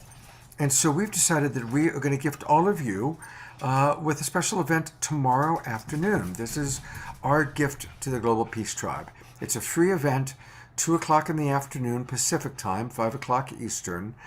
And it's going to be all about healing the relational dynamics by integrating our Divine Feminine and our Divine Masculine. So please join Eden and myself. And a little bit later during the after show, I'm going to show you a brief little 3-minute video that Eden and I filmed today to introduce a little bit more about it. But put it on your calendars right now, 2 o'clock. You can come into our Zoom room, and we're putting the link to the Zoom room in. Again, it's a Zoom meeting, so you can come in, and if you want, you have the option of turning your camera on. Or you can just watch. And you can also watch, it'll be out on Facebook. It'll be on all the different Facebook pages. The Sign Network is going to carry it. So you'll be able to see it in a number of ways. And then finally, I just want to let people know about next weekend's Awakening World. And next weekend, we are partnering with a brand new company called Relation Flix. Think Netflix, but it's all video and movies and television about relationships. And many of their best teachers are out of my Love Coach Academy. The 2 people who created it I've collaborated with quite a bit. And so next weekend, it's going to be the Relationship Depth Summit. And we're going to really be exploring relationships. So we've got some great teachers on all sorts of different aspects. And we also have the wonderful Kristen Hoffman is going to be providing music, and Sister Stone is coming back. So 2 of our favorites providing music and all about relationships next Friday night, next Saturday night, and next Sunday morning. So definitely we look forward to seeing you and joining us as we continue our Awakening World programs. So there you have it. And now to introduce Cornflower once again, here's Deborah. Yes, I don't think Cornflower needs any introduction. If you heard him in his last musical share, he is amazing. We love him. He tunes into right where we're at from the heart. And there he is right now, tuning in and getting ready to give us another amazing performance. Love you, Cornflower.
We're all going to have to take a little breath after that. That was powerful. That's just so cool, Cornflower. People are up and they're dancing and moving and grooving. Kind of a fun message from Pam. Pam writes, I love that Cornflower paired up with Kristen Hoffman, meeting each other through this show. I'm wondering about future pairing with Omashar. I see similar energy, so maybe. Omashar is going to be playing in just a few minutes. But before we let Cornflower go, I really want to encourage everybody. Remember that the pandemic has been hard on a lot of people. It's been especially horrific for musicians because most festivals, conferences haven't happened. Touring hasn't been able to happen. Most even clubs and restaurants where people play hasn't been happening. So just as everything has gone online, so do we need to support musical artists like Cornflower. So first of all, go to his website. If you haven't gone there yet, go to cornflowermusic.com. And he's really generous. He puts a lot of stuff up on his website, including his sonic source activation, which is amazing, of course, obviously. I'm a little partial to that. All sorts of news and updates. So, definitely go there, get some of his podcasts, get some songs, and make sure you register, sign up so that you can get his new music releases. But there's one more thing I want to ask people to do, and that is when you go into joining, where is it? Where's the, I've had this before. Patreon, where do we find the Patreon? Yeah, it's right underneath there. The Flower Seeds Plus is the name of it. There we go. Okay, I got lost right there. Flower Seeds Plus.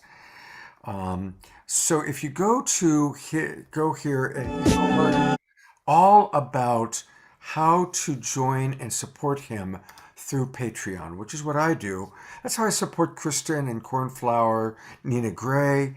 It's a wonderful, wonderful way for us to support our artists. So you click, you join. It's only $3.33 a month, or you can make a bigger donation every month if you want. But we got to really support our musical artists. So we all love Cornflower. Now is the time to support him, and this is the way to do it. Thank you so much, Scott. Thank you all so much for tonight. This has been incredibly special to be a part of. Oh, it's good to have you back, and can't wait until Valentine's night. It's going to be very special. Going down. Thanks a lot, brother. Yeah, brother. All right, Alan, we're in the home stretch. I just want to remind people that we're going to have a really interesting video and then a conversation about this remarkable woman that has made such an impression on both Alan Steinfeld and myself, Marina Seren. Then we've got some music from Omoshar, and then we're going to roll right into an after show that's going to include a chance to answer some of your questions, maybe even bring some of you on camera. Neil Gaur, I think, is going to bless us with more spoken word. I've got a special video with Eden Amadora. So don't go away. There's a lot left on this very special Saturday night. Alan, tell us Yes. your thoughts about Marina Seren. Well, I also want to say before we talk about Marina that tomorrow on Sacred Sundays, I hope to have more conversation among the participants, among the people in the Zoom room, because what we've unpacked these last 2 days is a lot of information I think people have to digest and see where their own consciousness is within the big scope of the cosmos, of making contact. And I'd love to unpack that tomorrow. We'll do a little bit here with Marina. Marina Seren someone introduced her to me saying, you have to meet this woman. I did an initial interview. I didn't know anything about her. I was blown away. Scott's blown away. She was 20 years old when I met her, and she just opened her mouth, and wisdom of the higher knowledge of different planets, of her incarnations as a starseed, her mission on Earth. She was channeling this higher level. She is someone who's come into this Earth plane with full knowledge of where she came from and awareness of her genetic modifications, which you can see make her eyes very bigger, makes her very intelligent, very perceptive. And I think she's going to be one of the superstars of our community. And I said when I was 20, I hardly knew how to, leave the town, do anything, tie my shoelace. And here she is bringing through incredible spiritual knowledge and galactic knowledge. So, Alan, Scott, I just want to say that if you couldn't tie your shoelaces at 20, no, I want to acknowledge how far you've come. You've come a long way. That's an exaggeration, but compared to where she is, that's what I felt. It took me years of study to realize some of the insights she has at 20. So this is a little clip. This is your share with her that you did. And this was about archetypes and the understanding of archetypal wisdom. And let me see. No, that didn't go through. Wait, let me try that again. Well, while you're finding it, Alan, I want to say a couple of things. So, as you drop in and watch this woman, I want to just remind you, you are actually seeing a woman that is a hybrid. It's kind of like the first time you go to a foreign country or the first time you meet somebody of a really different nationality. That's what you're about to see. So drop in, and here's Marina Seren. Marina Seren with Scott Katamas. Focus on. First of all, thank you, Alan, as always, for being my co-host and coordinating this interview with Marina. And Marina, it's great to see you again. Thank you. It's great to be with you in a show again. Yeah, thank you. And, because we are the Global Peace Tribe, I've got a couple questions that I want to ask you for our whole audience. Sure. You have had an extraordinarily rich series of experiences. And as you describe them, you're a beautiful communicator. You describe in great detail.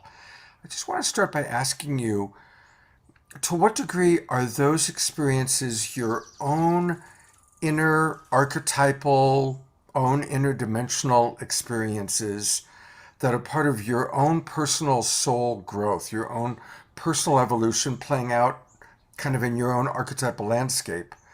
And to what degree are they connected to what I call group consensus reality?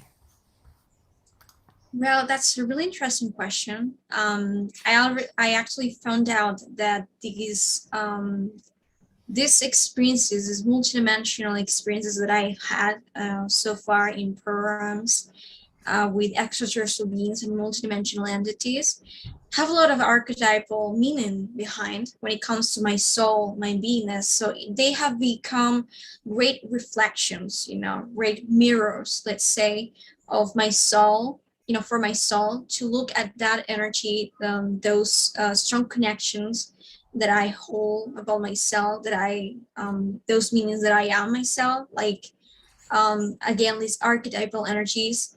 So it's been like a pretty great opportunity for my soul to grow a lot, that development of understanding of myself, in bigger scales, because of course, when there's really big narrative in between, when there's a really big, let's say, employment of your energy, there's a lot of meaning behind it. So it becomes a great scenario for your soul to grow in many different ways, in many different directions, and it have many different purposes, So it's an endless, always growing opportunity for you.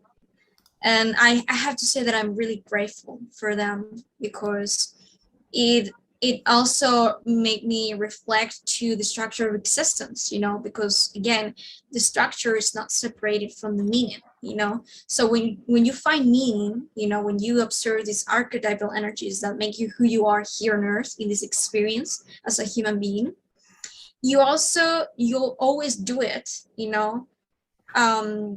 with the structure, because meaning and structure goes hand in hand. So for me, having a lot of meaning to explore and to remember about who I am, to tap into about myself, it has helped me to learn a lot about this structure of existence and the structure of consciousness itself, which is great because it's one of my highest excitements. Thank you. Alan did a wonderful job of bringing up earlier how important it is to just say no. And I liked what you had said in his earlier interview, that just because it's an ET presenting itself, it doesn't necessarily mean its intentions or what's best for you, or it's something to give our power away. For anyone watching who does feel like they have trouble saying no to extraterrestrial influences, whether it's in the dream time or even in their own personalized reality, do you have any advice, any tips of how to really set strong, clear boundaries? Yes. And that's actually something that I think is the most important thing right now to develop as an internalized, let's say, a knowledge, or tool for exploration of consciousness, outside of the universe. When it comes to intergalactic communications or connections, interactions, I think that we are in the middle of really important times. Disclosure is coming, first contact is coming, and we are in the course of developing more of this conscious, connections with other extraterrestrial beings, civilizations, and extra-dimensional beings too. So I think that's a tool and a knowledge that we need to understand and integrate, to navigate the most safely possible and to make it the most enjoyable, because it's all about joy, it's all about excitement, So I think that for those who are who need to know how to achieve that, I think that my best advice is that, there is a lot of people, there is a lot of teachings that will tell you that if you have an encounter, you have already made that agreement from a higher perspective, It's something that is supposedly like a soul contract, something that it has been already, premeditated, But that is true. That is completely true. So there's no point in denying it. But the point is that we need to understand that just because it's true, it doesn't mean that it is not meant to be changed. Because we are creator beings, and the power of creation is in the now moment. And because the power of creation is in the now moment, we have the potential, we have the rights, we have the power to recreate all of those agreements on this level that will also will be created from a higher level. Because many times people say, yes, well, technically, as you say, we can't recreate those contracts in the moment. But how can I do it? Because I am disconnected in a certain way from my higher mind. We are not connected. It's all, I am subordinated to the higher mind. And that is a misconception. That is not completely true. What it is separated in a sense is the disintegration of perception from the higher mind perspective of, of you, the exploration, the expression of you as a being. But just because there is a disintegration of perception from its eyes, its perspective, it doesn't mean that there is a completely disconnection from the higher mind and the physical experience that is the focalized, perspective to have the, the exploration of consciousness here in the ego mind, in the physical plane or dimension. That is not true. That is an illusion. So, for instances, when the principle, the Hermetic principle of as above and as above, so below, teaches us this thing that I was describing. So, for instances, if you are to create an action, if you're to do something in the physical, those frequency patterns reflect itself in the above levels.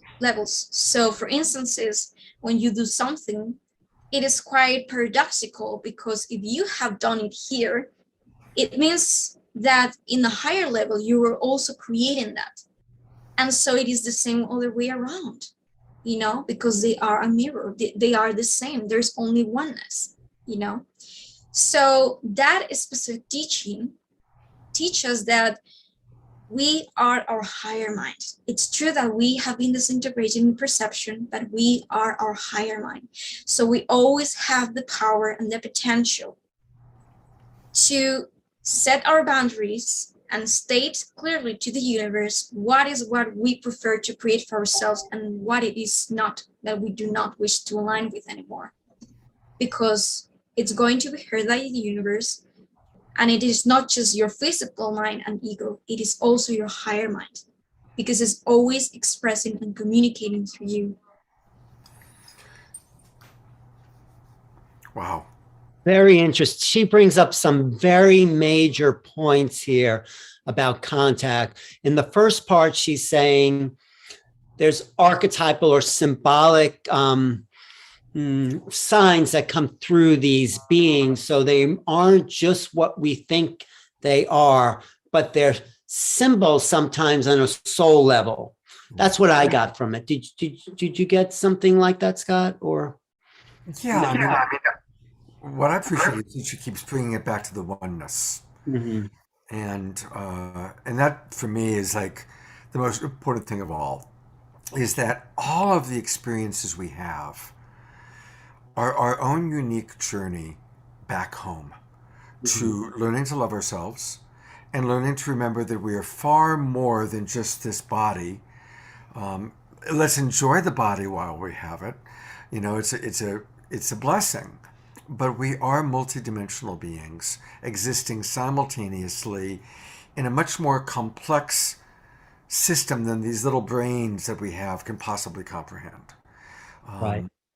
And I love that almost every one of our teachers, every one of our speakers keeps bringing us back to that, the spiritual part of it, but also recognizing that each person has their own unique journey back to awakening, back to remembering who they are.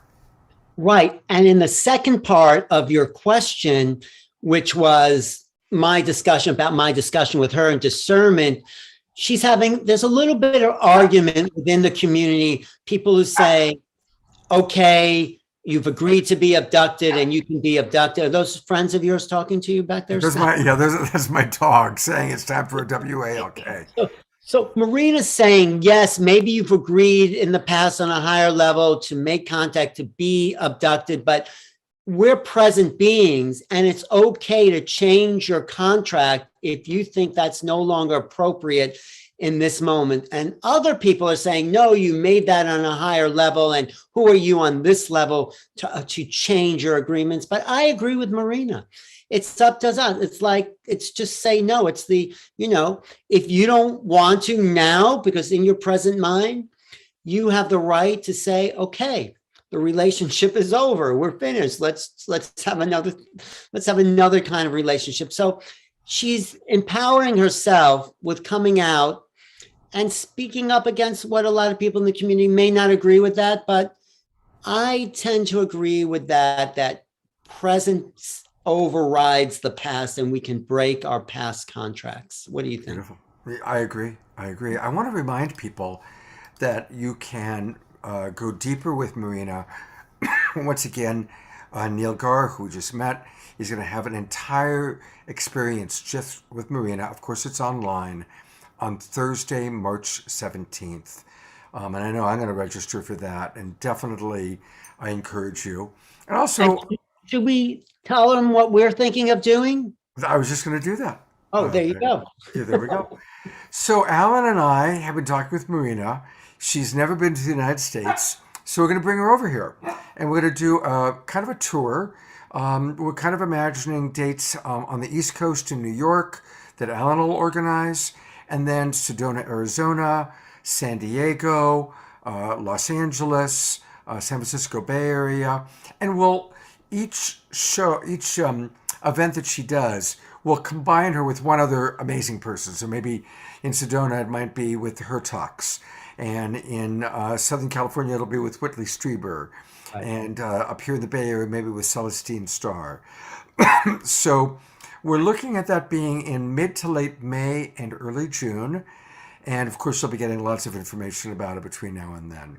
So, right. The thing about bringing her over, she is living in Spain, and English is not her first language. And I love to say she really taught herself English because she knew she had this bigger mission. Now, yes, it's great to talk to Spanish people, but she wanted to talk to the rest of the world. So she taught herself English. And that's why you hear that little accent, but she has an amazing vocabulary, and look for her. I have a bunch of videos. Actually, I'll put something in the chat about the video about discernment that she just put together. I'll get that later. And there's going to be more, and I have a whole playlist, but look for her as she matures and as she comes into her own. So. Yeah, absolutely. And George Noble is saying, bring her to Mount Shasta. We'll see. There's not quite as many people in Mount Shasta to draw upon as there is in Los Angeles, but we'll see if we can work that out. Ashland, Oregon is a good shot. Ashland, maybe Portland. Portland, maybe too. Portland is a great place. Eugene. Yeah. Anyway, I'm excited about that. And she's excited about sharing because she's getting downloads all the time. She is evolving. And thank you, Alan, for all the interviews you've done with her, bringing her into this world. And yeah, everybody, make sure you do go to Alan's YouTube channel, New Realities, and check out all the videos that he's created with her and with many other people. I'll put that in the chat. It's youtube.com/New Realities, and you could subscribe and take out a super chat and support the channel, which is one of the first YouTube channels. I was on there in 2006, even before Google bought YouTube. I was one of the early creators. So there's that. And there's also a link to that's my YouTube channel. Yes, you can see my latest videos and my playlists. YouTube. Amazing all the work that you do. I have about 3,000 videos there. And then of course, my luminaries, Joe Dispenza, Deepak Chopra. Who else is there? Is that Angra? Yeah. There's a lot. There's a lot, and it's beautiful. So thank you, Alan, for the amazing work you're doing. Right. And I want to get to Omashar. Wait, one more thing. Can we just tell people about my book? If you want my book, go to Amazon, go to Making Contact on Amazon, Alan Steinfeld, order the book on Amazon. And it's a real textbook for getting into this level of consciousness, especially for people who have no idea what we're talking about here. Nobody's watching that like that, but your relatives, the people, your people at work, they may think you're a little out there, but this is the book that kind of sets a baseline. So right. There it is. You can get it, Making Contact, and you can get it on Audible. You can actually buy the book itself as a book, hardcover, audiobook, Kindle. There's a lot of ways to get this. And you've got some great presenters on this, writing essays. Right. The Hurtaks, Linda Moulton Howe, this is a collection of essays that are progressive. It takes you from the external understanding of the phenomena to the consciousness level. So yeah, John Mack, who's one of the all-stars, Whitley Strieber. I got an unpublished essay by John Mack, never put in print before. Whitley Strieber's there, Grant Cameron, Nick Pope. So they've all given me original essays, and Carolyn Corey, Mary Rodwell. These are the all-stars of our team. So I was really happy to put this together, and it's doing well in the public. People seem to like it. So thank you, Scott, for that little promotion. Absolutely. Absolutely. Thank you, Alan. And Alan's going to stick around for the after show. A reminder that on our after show, right after Omar Shah plays music, we're going to have John Martin with some amazing videos. If you've never seen his videos, they're incredible. And if you have seen them before, you get to watch again and listen to his music and his beautiful voice. Neil Gaur with a little bit more, Eden Amador video. And we've got some of those special surprises. So stick around for the after show, and we're going to answer your questions. The Hurtaks are coming back. Alan will be here, so we're going to answer some questions. So definitely stick around for the after show. I want to acknowledge Omar Shah, who has come into our world with a bang. He was on our show last week. And if you don't know Omar Shah, he is really a wonderful metaphysical musician. And he brings a lot of joy to his work. He's an accomplished singer and songwriter, transformational workshop facilitator. He calls his music metaphysical pop, and it celebrates the connection of all life and the journey we're taking home to our true self. So Omar Shah, thank you so much for being with us 2 weeks in a row. Yeah, what an honor. And I'm so full from last weekend and this weekend. I'm going to have to go for a walk in the snowy cold outside. I'm here in Colorado currently, and that'll definitely ground me. I know we're coming to the end of the show here. I have a song that I've chosen called The True Ones. And all of the songs that I write, they're either divine consciousness speaking to me or me speaking to divine consciousness, or vice versa.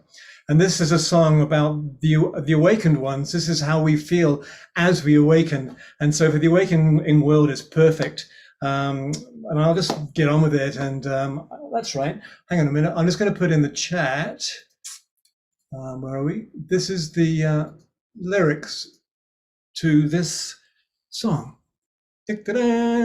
So here we go. Without further ado. Thank you. You can sing along. All my songs are prayers. Good.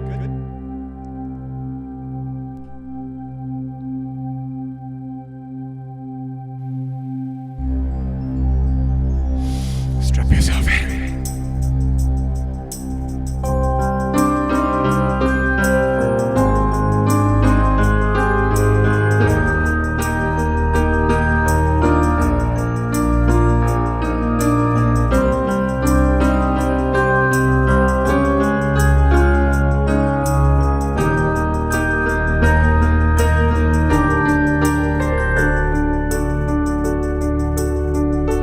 Breathing free again.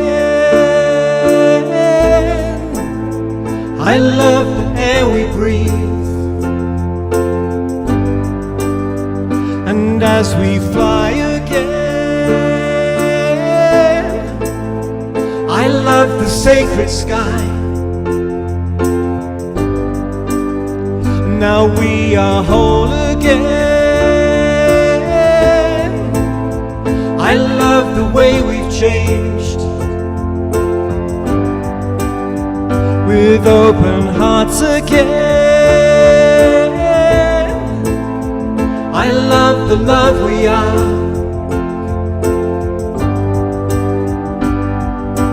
We are rising, there's no disguising the truth of who we are. With our hearts connected again, now we are the stars. And as we walk again, we know the sacred earth as we see again, to ourselves we give birth. And as we feel again, our boundaries dissolve, and free to love again, right from the heart of one. We are rising, there's no disguising the truth of who we are. With our hearts connected again, now we are the stars.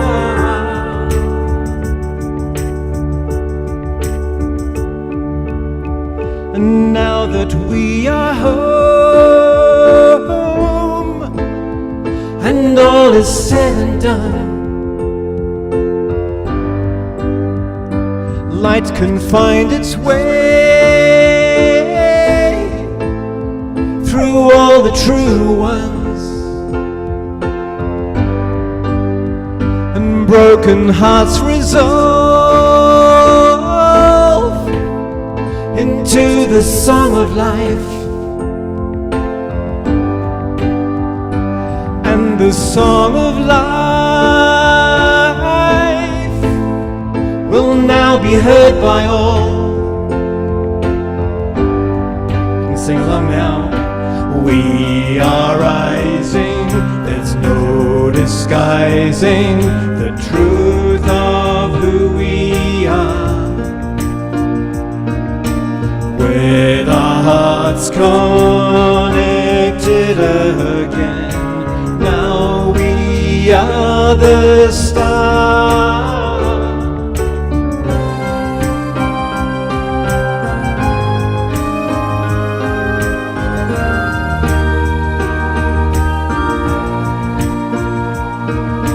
With our hearts connected again, now we are the stars.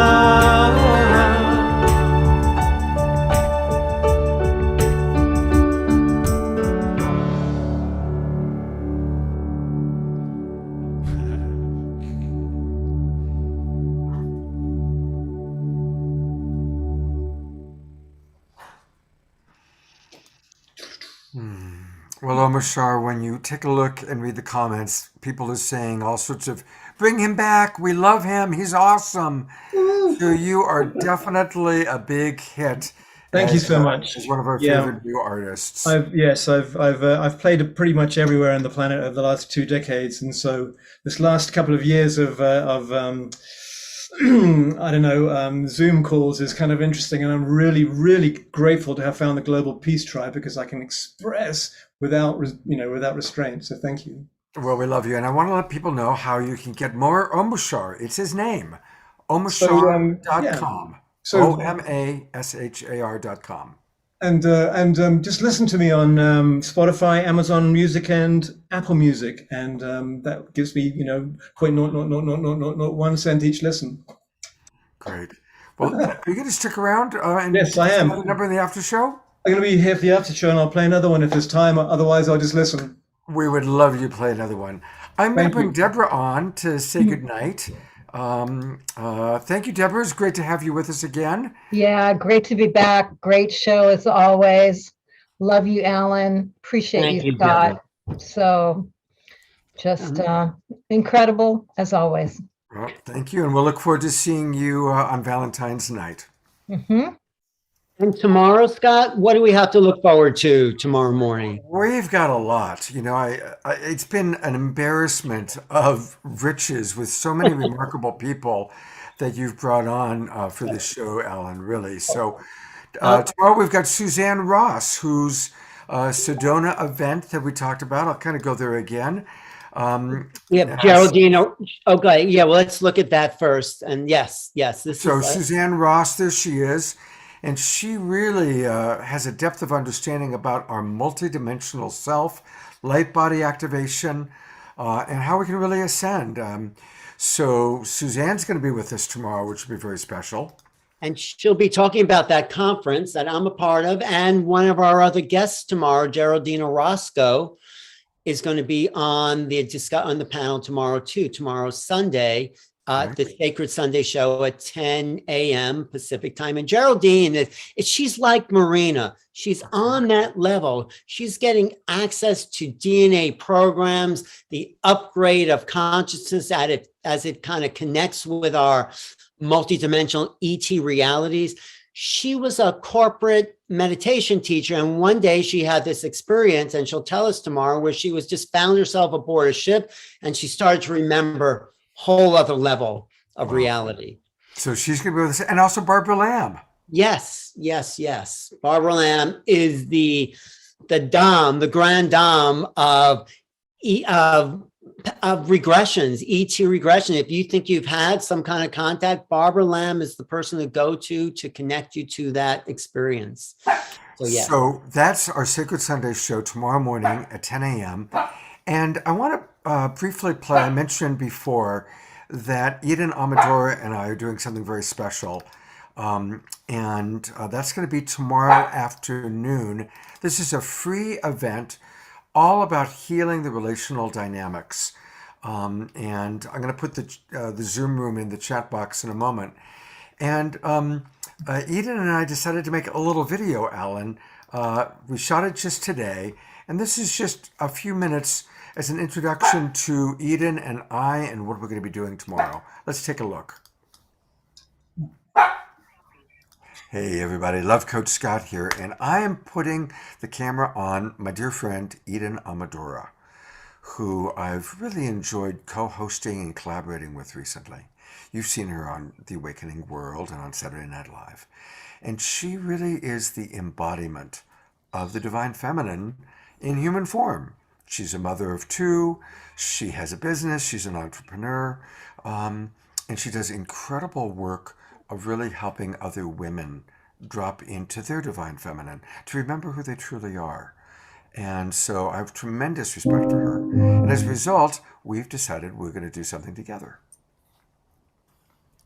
It's so wonderful to be here with you, Scott. Thank you so much for inviting me once again. And yeah, I'm just so touched to collaborate in this way, as we have talked about the importance of the divine feminine and divine masculine coming into harmony and balance and unity in the world. And that is what will bring so much peace between genders, peace between relationships, peace between all beings. So I'm passionate about this.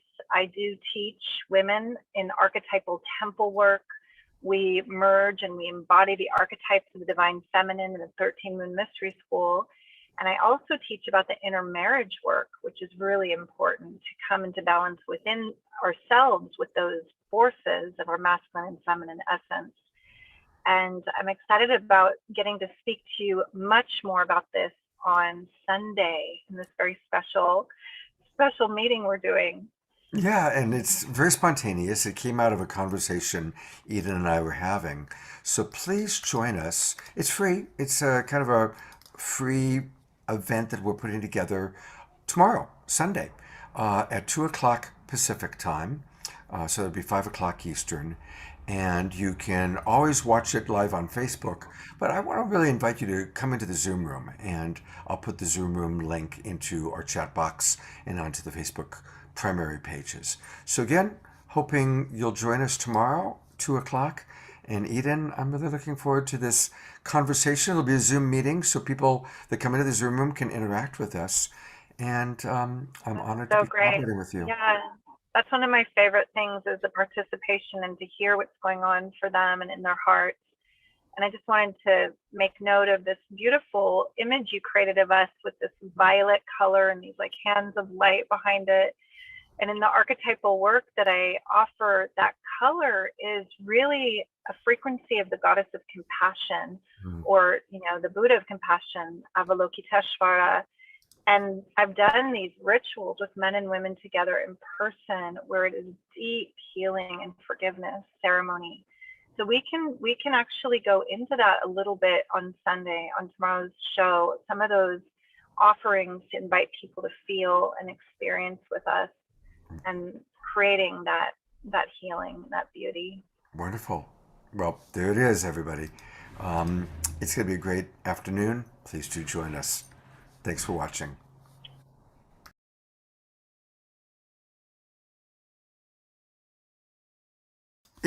It's going to be a Zoom meeting.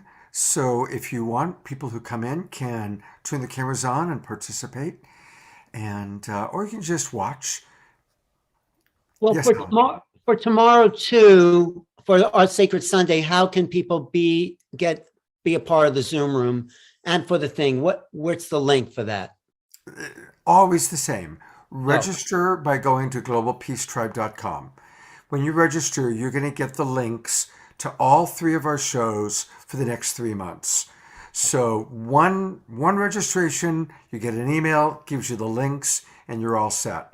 Now, any of you that are in the Zoom room now, you probably already got the links for tomorrow. It is a different link. Friday night, Saturday night, and Sunday morning are different links. But when you register, you get an email right away. You get an email reminder once a week that gives you all the links. Great work, Scott. I mean, it's a lot of planning to do this every week and plan it out and get the guests and plus all these other extracurricular activities you are doing. Actually, to be honest, it's true. I'm doing hosting 6 shows in 4 days.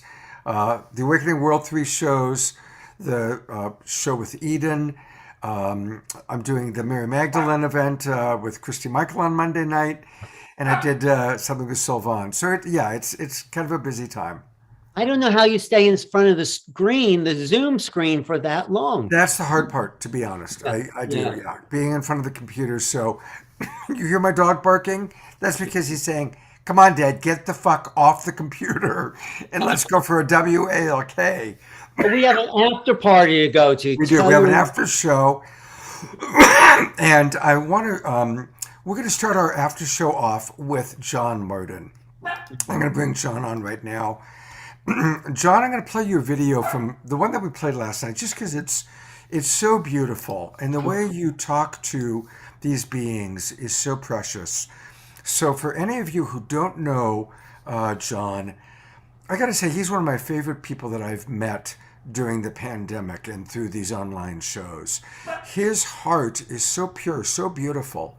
And you're about to experience that as we take a look at this amazing video compilation that he's put together.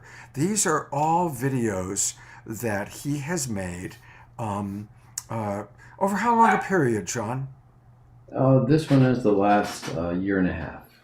Wow. And these are UFOs. Is this with night vision goggles or just I use a psionics night vision camera, and I found a guy that modifies it with a 3x magnifier. As soon as I did that, they recognized it and they would drop in right into that tiny spot that was magnified. Well, if you've never seen a UFO, you're going to see one now, because this is what they look like when you go out with these night vision. Especially in Sedona, you see these ships that you can't see with your naked eye. So yes, very exciting. All right.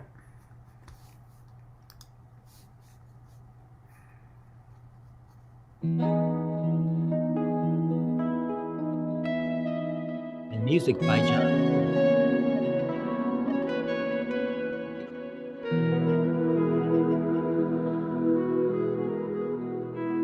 On just randomly.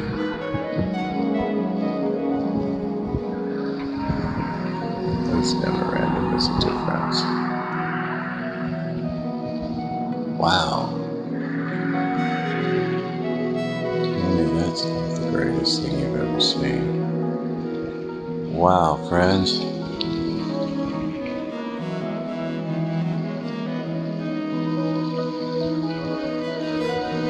Spectacular. It's never random, it's a difference. Wow. Tell me that's not the greatest thing you've ever seen. Wow, friends.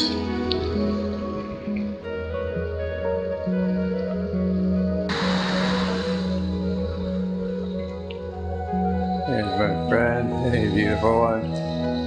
Oh, my gorgeous friend. You are so awesome. So great to see you tonight, sweet friend.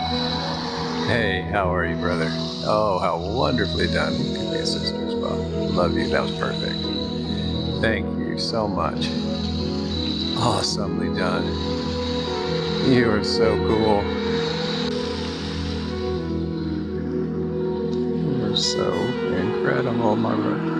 How wonderfully done, beautiful one. How absolutely incredible you are. You are just absolutely fantastic. Thank you for that. Oh, nice turn. Hey. Hey. You are always a part of this, aren't you, dear one? You are magnificent, just like all of my other beautiful friends. How gorgeous. Forgive me for steering away, dear friend. And to look at my dear friend here. Can you turn? Yes, you can. Wow. You are super moving. Can you turn again? Yes. Wow. Thank you, loveliest. Oh, there's my friends. Oh, there's two. Oh, how gorgeous. Wow. So awesome, friends. Beautifully done. Wow. That was great. Thank you, sweet friends. You're so awesome. There you are. Hey, beautiful, lovely friends. You're so wonderful and amazing, dear ones. Much love to you always. Hey. So well done. Thank you, sweet friends. So much love to you, dear ones. Thank you. Beautifully done. Thank you, dear friend. Hey, beautiful one. Hey, sweet friend. You're so awesome. Absolutely great. Hey, sweet friend. So amazing. Whoa, y'all are doing it together. Whoa, I'm going to follow this one. Oh, it's so amazing. Thank you, beautiful ones. Absolutely great. Beautifully done. Thank you. Gorgeous. Beautifully done, friends. Thank you. Hey, my friend. Hey, lovely one.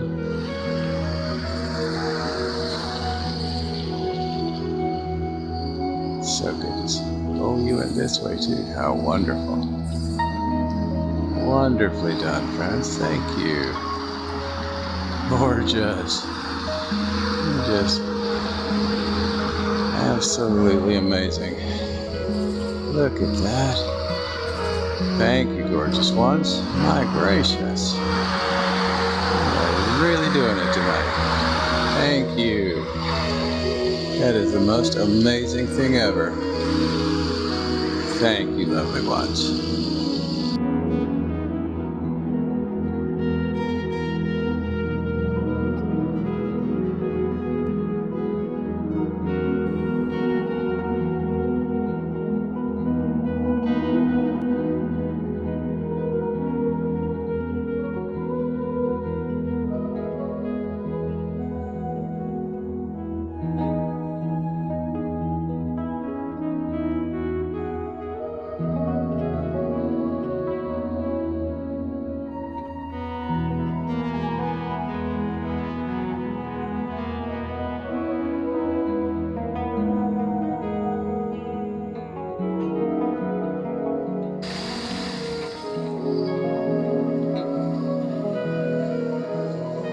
There, my friend. Oh, wow. You did it again, sweet friends. I love y'all. Thank you. Thank you for that. You did it. You absolutely did it. Thank you. Thank you, beautiful ones. Wow. Thank you for doing it again for me, sweet friends. amazing. Thank you, gorgeous ones. Thank you, my dear friends. So incredible. Thank you, loveliest. Wow. There's my friend. Hey, beautiful one. Hey, look at you turning. Oh, how wonderful. Thank you, beautiful one. Wow. You are the greatest. Hey, sweet dear friend. That was magnificent. Thank you, dear one. Whoa, that was moving fast. There, my friends, gorgeous. Beautiful friend. Oh, I caught you. How wonderful. Thank you, beautiful one. I was hoping I would see you tonight. Well done, sweet friend. Beautiful. Oh, look at you go. You are so awesome. Hooray. Well done. Oh, that was great.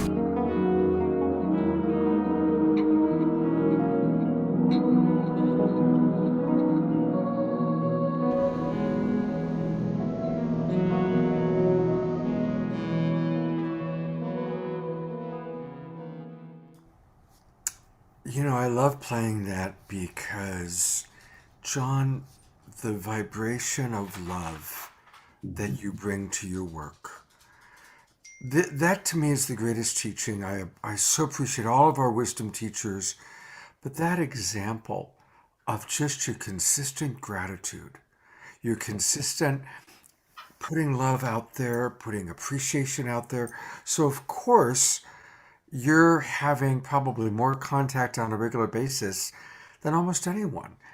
And that's just a great teaching for how we should be in the world, not just when we're talking to our galactic family, but when we're talking to all of each other. So thank you, John, for being such a beautiful role model.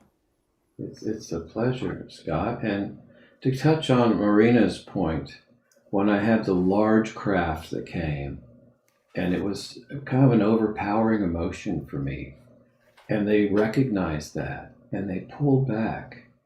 And it was probably 2 or 3 months before I had the next experience, and I was walking my dog outside, and I saw these lights crossing overhead. And I didn't even recognize what it was. And then they started flashing at me. And so what I did is I got a Adirondack chair and put it out in my courtyard. And 2 of them came and one split off.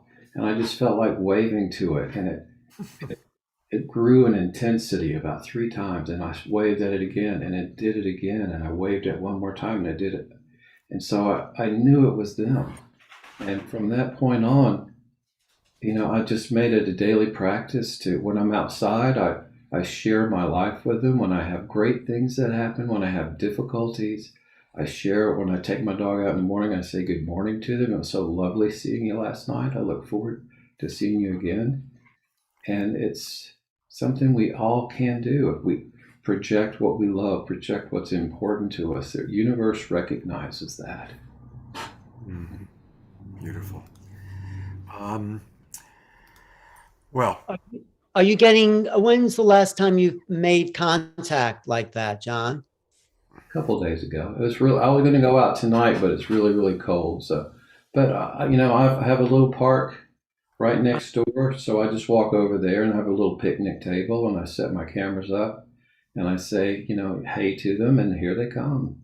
And some of them, I have another video. If we can't play it here, I'll put it on my YouTube channel. But some of the really super bright, they tell me they're 6-dimensional beings, and I feel that's correct. And so they come in very, very frequently. And then they interact also with the faster ones, which was what this one kind of, I concentrated on the fast ones on that particular video.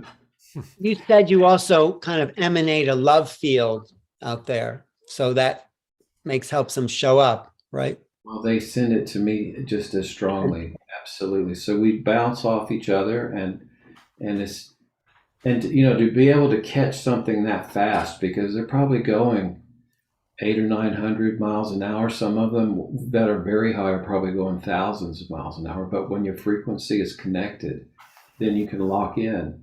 And so, and they stage themselves.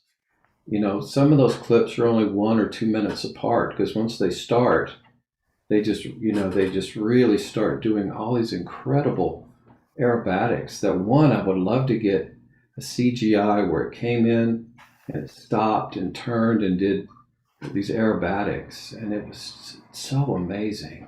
And that's the one that comes in and made the human shape. There was like 13 of them, or 15, or some number like that.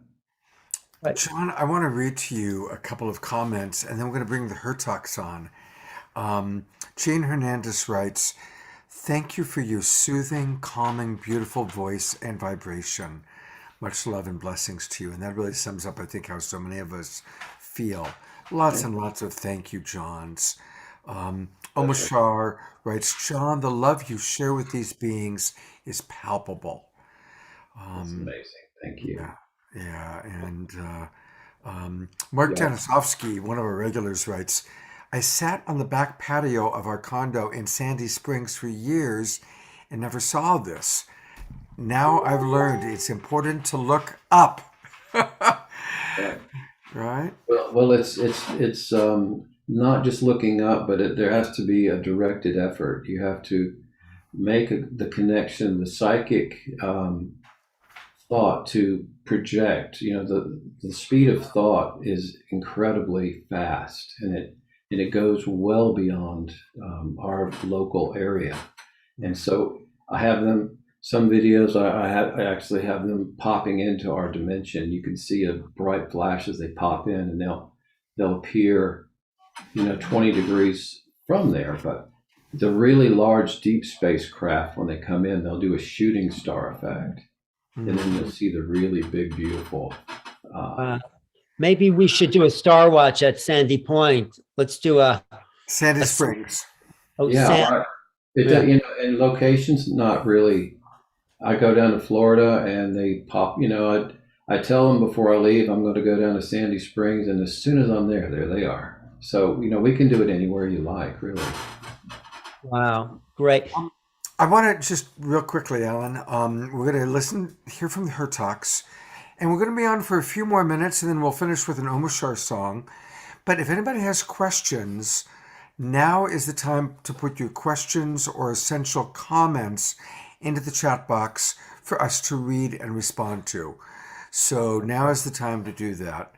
I just want to say, be on the subject, J.J. Hurtak, after he had his transcendent experience in 1973, and Desiree started to see lots of ships overhead. Can you talk about that, both of you, what you saw in those early days?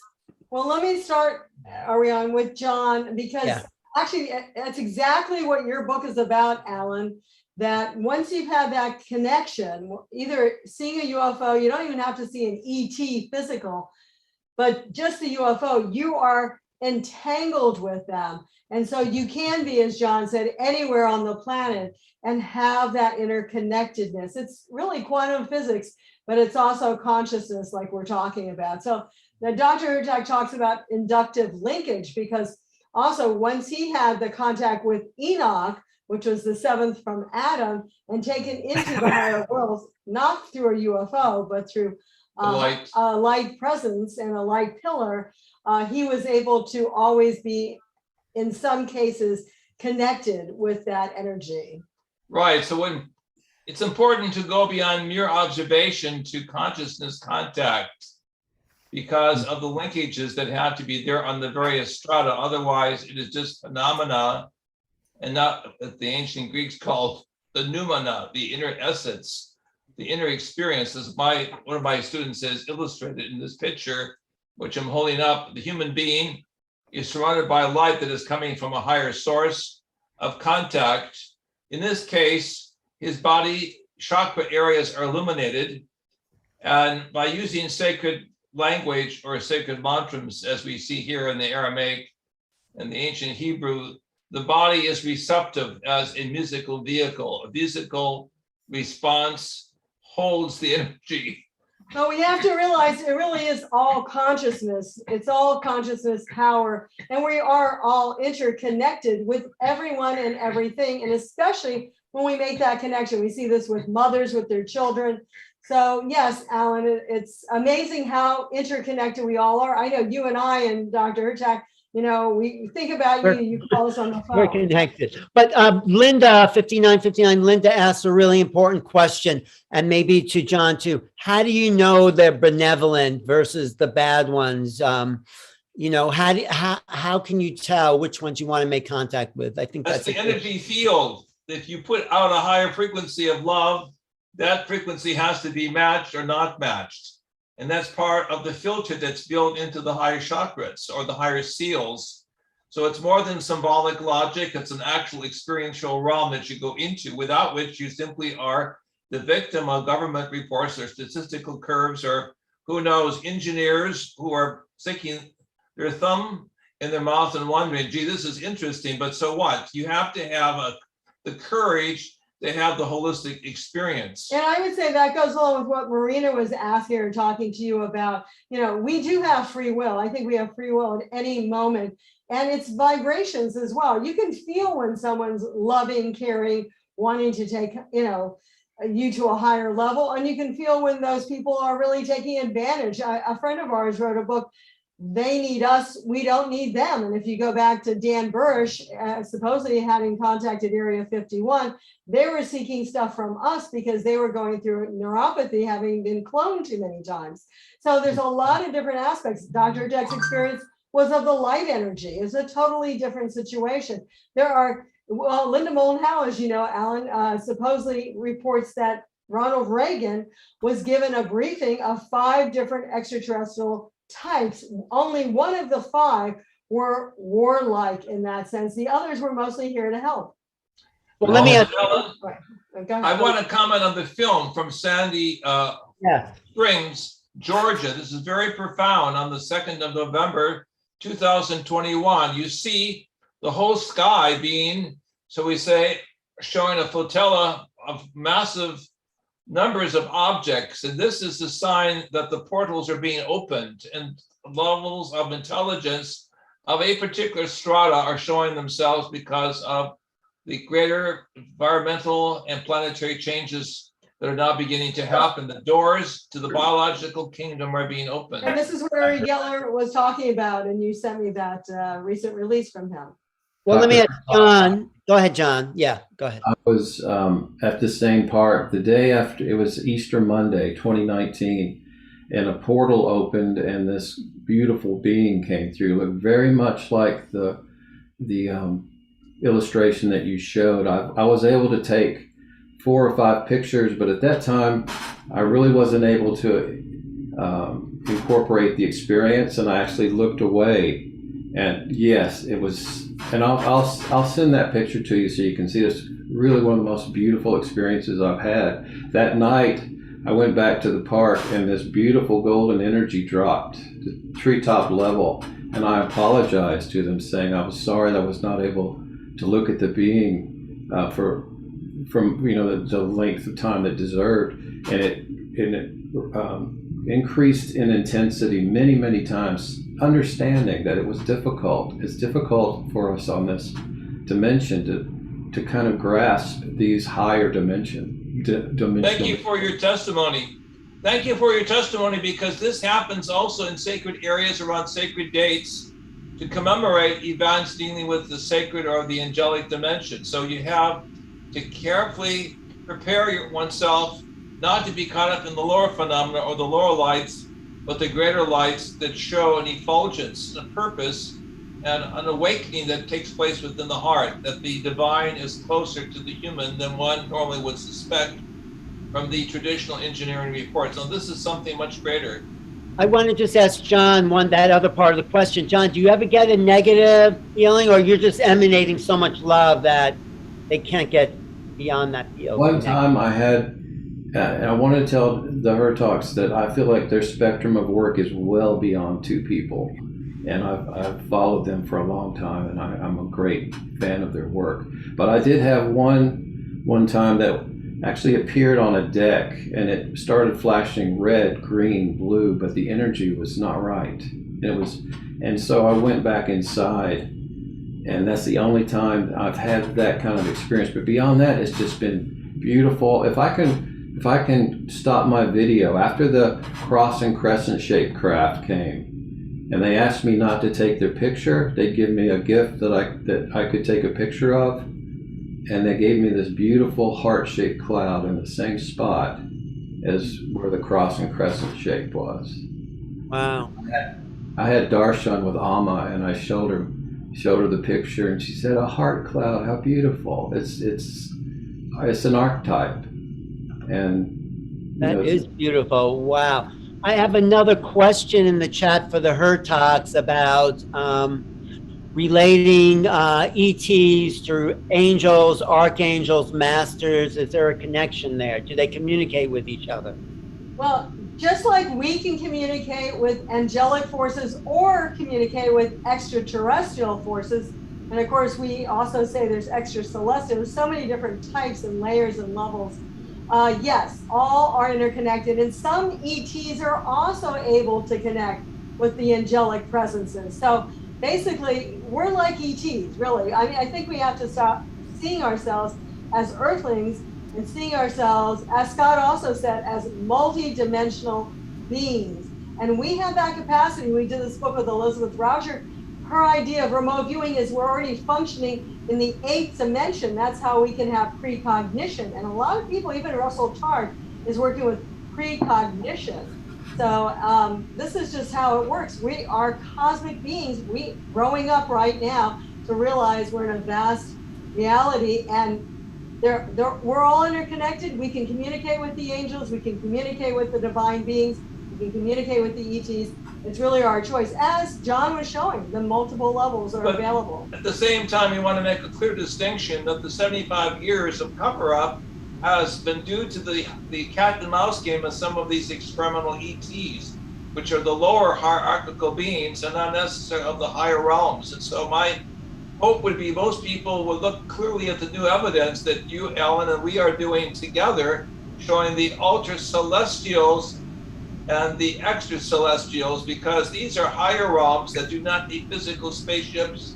They don't play games of abduction. They don't leave people with a sense of fear. They bring rather a sense of hope, and in some instances, even a prophetic insight into the material realms that are now being changed.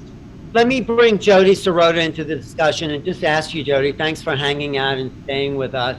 How do you raise your vibration? I mean, you're already at a vibration, but what would you advise someone to do if they want to bring in this contact at a higher vibration? How do we lift it? What I used to do, I do different things now, but the main thing is, my sense is to connect first to the earth. Feel the energy of the earth, the gravitational energy of the earth, to feel your presence so that you don't have to leave your body to go to anything. And then you also connect to the universe, so you get like both together. You're the connector between like heaven and earth. And as you go into that, you can expand your energy, and not like a lighthouse, you don't unplug, you just emanate. But you're anchored here, and you're still connecting to the higher realms. This is like a basic thing that I used to teach for years, that a lot of people don't bother to pay attention to being earthbound to begin with. Right. So, they can go out to the higher realms, but they don't remember it when they come back. So this is about holding space for that energy to come through you, the God consciousness, love energy, and to feel the combination of being earth connected and also connected to everything else that exists. So in that, your whole vibration can lift to be part of everything. And even what I do at this point is I also expand my energy out and create a really big pillar of love into the earth and out into the universe. And I start with like 3 to 6 years ago. I started like 3 to 6 feet wide. If it's not even, then you need to kind of come in a little bit.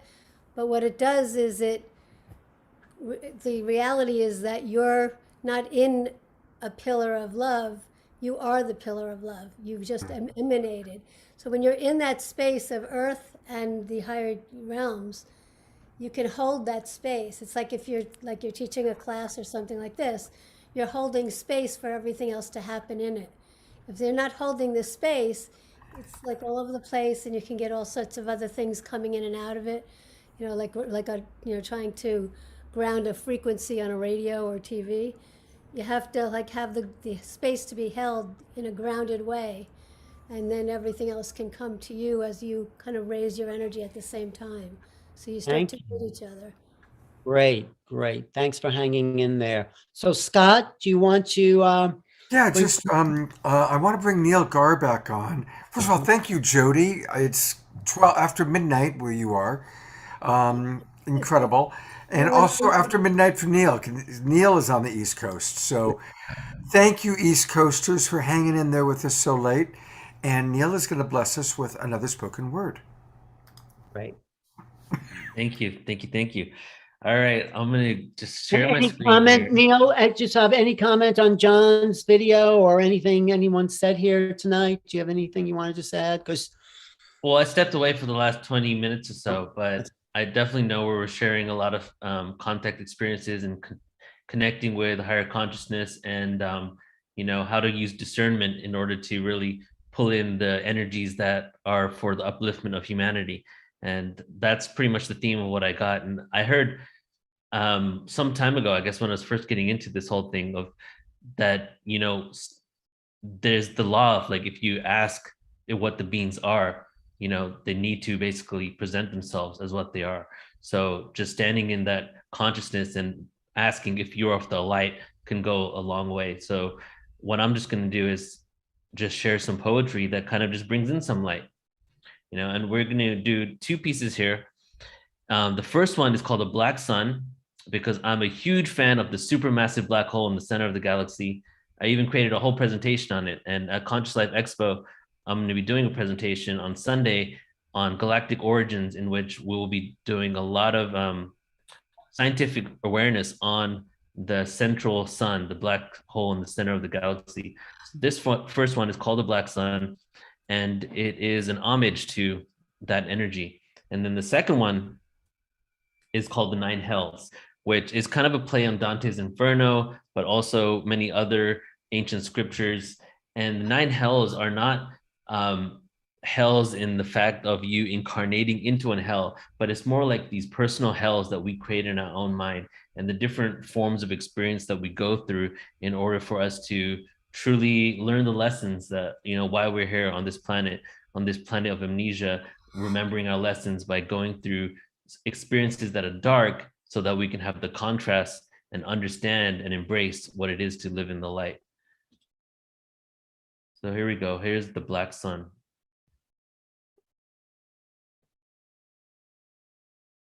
When the black sun radiates energy from divine immaculate conception, we hold thee as the God we wish to see, some wish to be, through enlightening their own being with internal peace.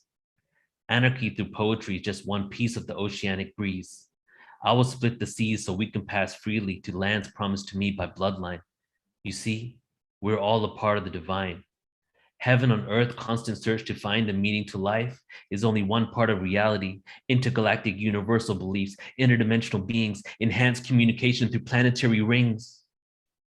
We speak to the gods and angels who gave up their wings, came to this place to bring lower frequencies of emotions such as hatred and jealousy. As long as they remain, we can never truly be set free. So they say, concentrate on love.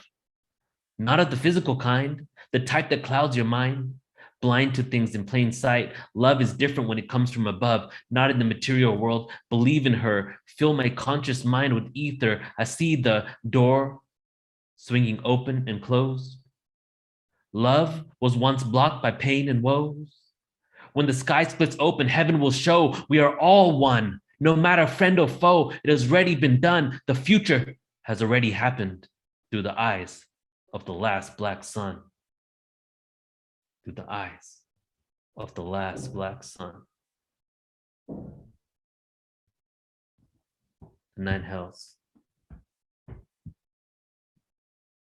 Enter the maze, the abyss, where misery sits, the inferno that is too hot to sit, yet alone take a stand. This is the land that you will forever be in. Doesn't really exist in the realm of men and women. Souls come down to explore this world. You are renowned in the depths of this place where the gods send humans who waste their life, disgrace their time on this 3D line. Down we fall to the underworld. But my question, can we fall anymore? We were angels who dropped, tripped, and fell into earth. We are volunteers, not celestial beings who were cursed. What is the worst thing that can happen with so much chaos and lyricists rapping, expressing themselves through flows until you enter the first hell entitled limbo, where the unbaptized and pagans go? Well, I guess I'll enter this realm because I know there was once more until humanity decided to worship the sun, many gods with a lowercase g. The words were empty, providing technology that has been lost to time until revelations transforms the central mind. Enter the realm of lust, stuck, no balance. Patriarchy has done its damage, over-sexualizing, controlling minds, but I managed to break free. Every now and then until they catch up with me with signs, entertainment, and the media we can't trust. This fiending can we adjust from a millennia of rust, wipe off the dust as we raise our cups to the highest of levels. Have various forms of devils, personified energy combined with heavy metals will shift your brain as we enter the next two planes of existence. Gluttony and greed are hells that are persistent. I will remove all items from my wish list. Well, to this personal hell, I'm resistant. Many are coexisting with demons that are misfits as we shift our intentions and belief systems around what is our mission. On this third planet, we are stranded. One day this illusion will straight up vanish. But greed is the fourth cycle in this inferno, where humans fight for money and valuables. The I am presence knows the grand design is intellectual. Anger can consume you. It will make you enter your tomb. Your tombstone will join the other souls that could not move on past grudges that last multiple lifetimes, running too fast, foot on the gas, exploding and erupting, spreading lava all over the place. Move up onto the circle of heresy, where heretics spend eternity, dubbed to be blasphemy, ashes and a scorching fire. Those here have been wired not to believe what is commonly accepted and retire organized religion with an alternative vision of a personal hell that will diminish. This life is finished, made in his image, but dismissed by God. Into the seventh and eighth, encompassed with violence and fraud. If you feel these flows, give your head a nod. Ground into the earth with a copper rod, conscious awareness will never be outlawed. I applaud the ways you move through this maze, at the end seeing the light of day, climbing up the hierarchy into the ninth hell of treachery, the last aspect of duality needed before the extrasensory gifts come online.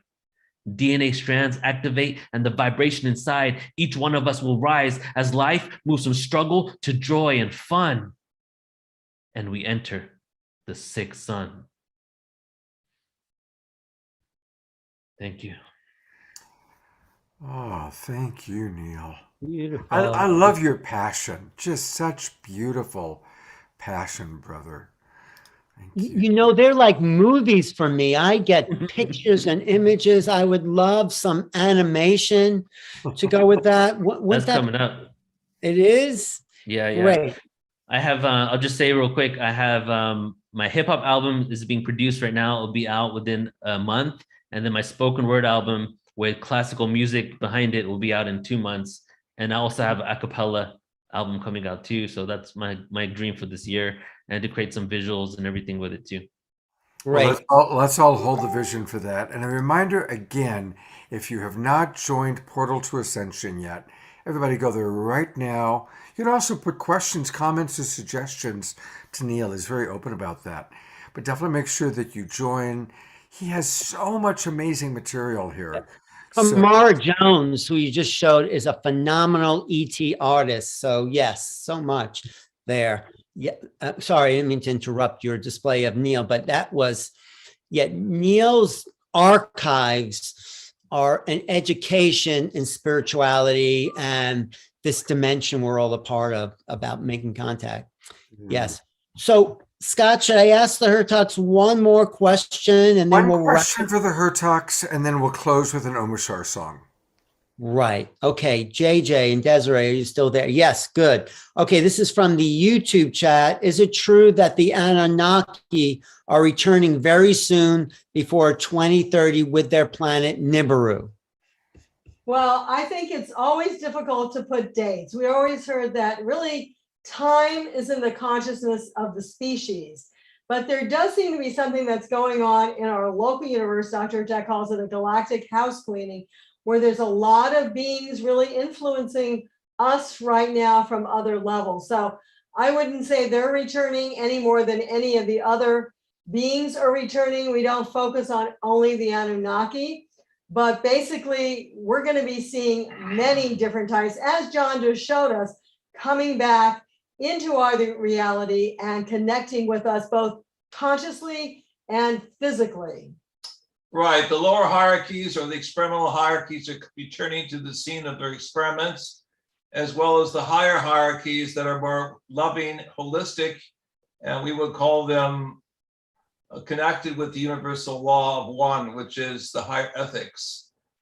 So you're going to see confrontations in certain parts of the world. Unfortunately, we are to always exercise great compassion, love, avoidance of violence, racism, and extremism. Unfortunately, that's the old plastic hologram breaking down. And there will always be those lesser life forms in experimental worlds that will try to work, should we say, to advantages and disadvantages. We have to understand that in the Enochian tradition, the coming of the B'nai, or the sons of light, the daughters of light, represent those who have gone beyond the extremes that have placed this world into a rather unfavorable circumstance. But nonetheless, it will be a glad time after the 30s. Right, and I just want to say in closing, what everyone said tonight is it's really all about your heart and your love. I know Scott is a love coach, so he knows how to help get people to that point. We put out the love-powered emanations. You're going to receive back those love-powered emanations from higher realms and for people in this world as well.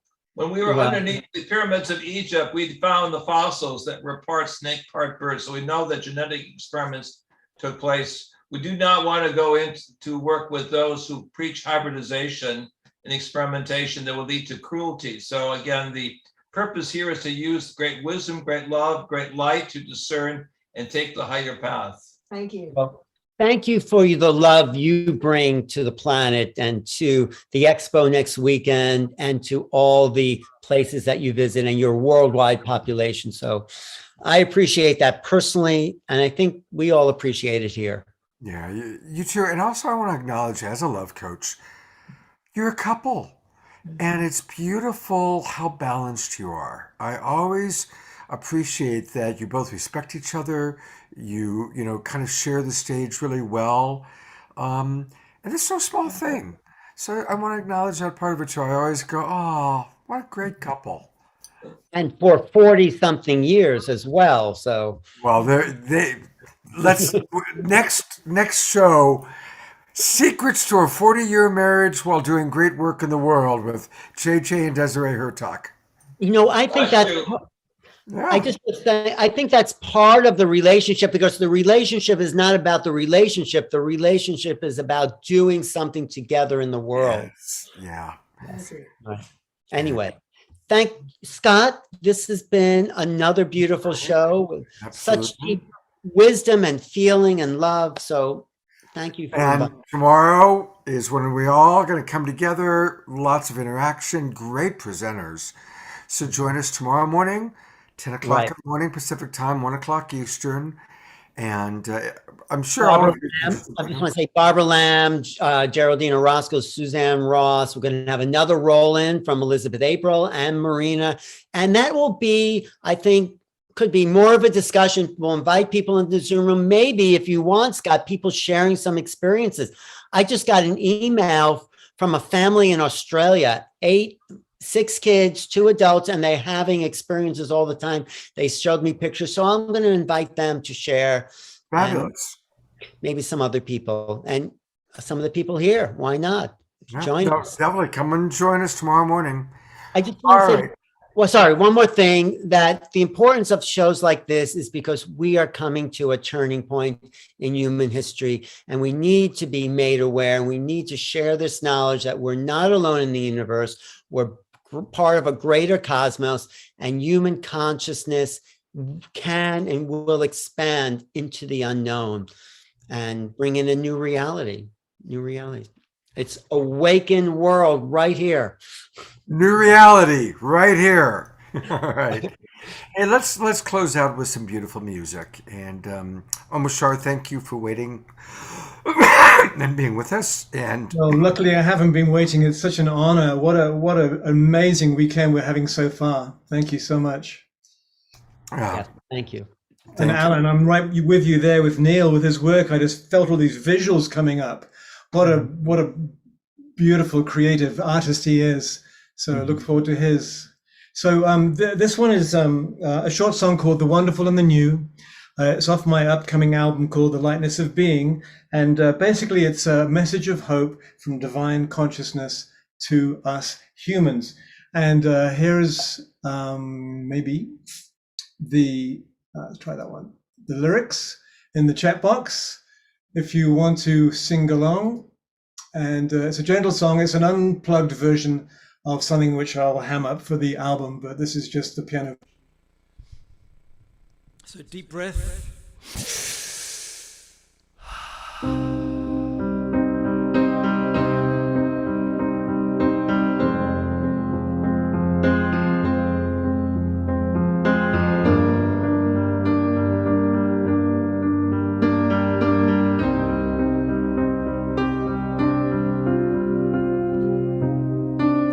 You'll never walk this way again. Lay down all your guards. Your loving hearts will lead the way. The door is open. The wonderful and the new is waiting patiently.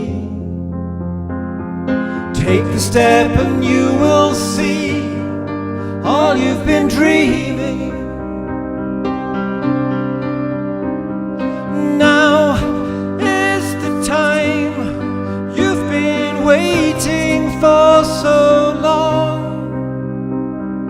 I've been holding you through all ages, knowing I'd be with you once again.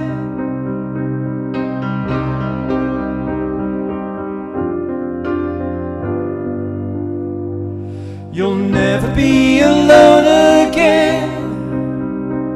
Please take my hand in yours. I love you just the way you are. You're my creation. The wonderful and the new is waiting patiently. Take the step and you will see all you've been dreaming.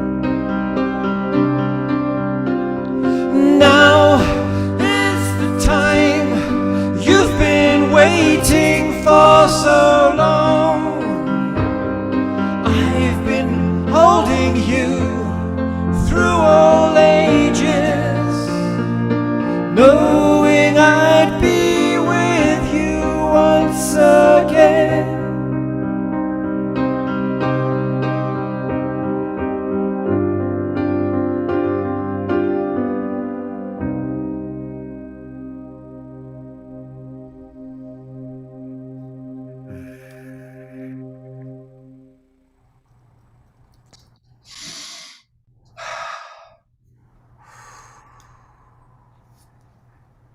thank you, beloved brother. It's a beautiful, beautiful way to end our show. And I always like to go to the gallery view of our friends that are still with us. So thank you, John and Jodi and Wild Monk Abbott, Jerry Anderson, the Hurtaks, Omoshar, Alan and Son, Dr. and Mrs. Future, Deborah Giusti, Alan Steinfeld, and most of all of you watching, including those of you watching on Facebook, those of you watching on YouTube, and those of you watching our replay. And my gosh, if you are watching the replay and you've gotten all the way to the end, you are Global Peace Tribe Plus. Thanks, everybody. It's been a beautiful night. We'll look forward to seeing you tomorrow morning. Take care. And all the chat.